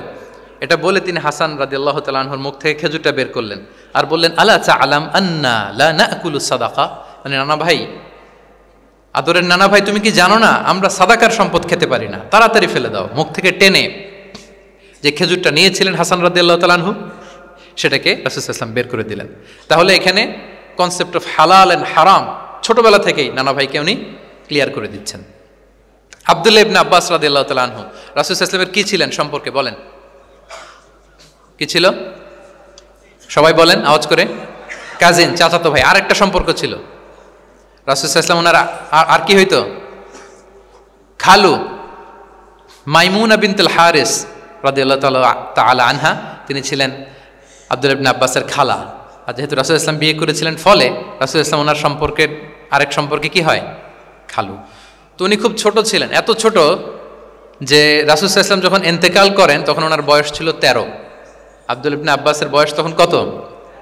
13। তো ফলে ছোট মানুষ প্রায় খালার বাসায় রাতে থাকতো এবং রাসূল ইসলামের আশেপাশে ঘুমাতো। একবার রাসূল ইসলাম ওয়াশরুম করতে গেলেন দূরে, এবং রাসূল ইসলামের অভ্যেস ছিল ওয়াশরুম সেরে এসেই অজু করতেন। তো উনি এসে দেখে ওনার অজুর পাত্রে কে যেন পানি রেখে দিছে। জিজ্ঞেস করলেন কে রেখেছে? বলা হলো যে আব্দুল্লাহ ইবনে আব্বাস রেখেছে। রাসূল ইসলাম এত খুশি হলেন যে এখন যে আমার এটা দরকার, ছোট্ট আব্দুল্লাহ এটা বুঝে ফেললো। উনি ওনাকে জড়িয়ে ধরে একটা দোয়া করলেন, আল্লাহুম্মা আল্লিমহুল কিতাব, আল্লাহুম্মা ফাক্কিহু ফিদ্দীন ওয়া আল্লিমহুত তা'বিল। আল্লাহ আপনি আব্বাসকে কিতাবের জ্ঞান শিক্ষা দেন। এবং এই দোয়ার বরকতে উনি রাইসুল মুফাসসিরিন হয়েছেন। এই পৃথিবীতে যত মুফাসসির আসবে সব মুফাসসিরদের সম্রাট হচ্ছে আব্দুল্লাহ ইবনে আব্বাস রাদিয়াল্লাহু তাআলা। আচ্ছা, উনি কি শিখাতেন, কিভাবে শিখাতেন?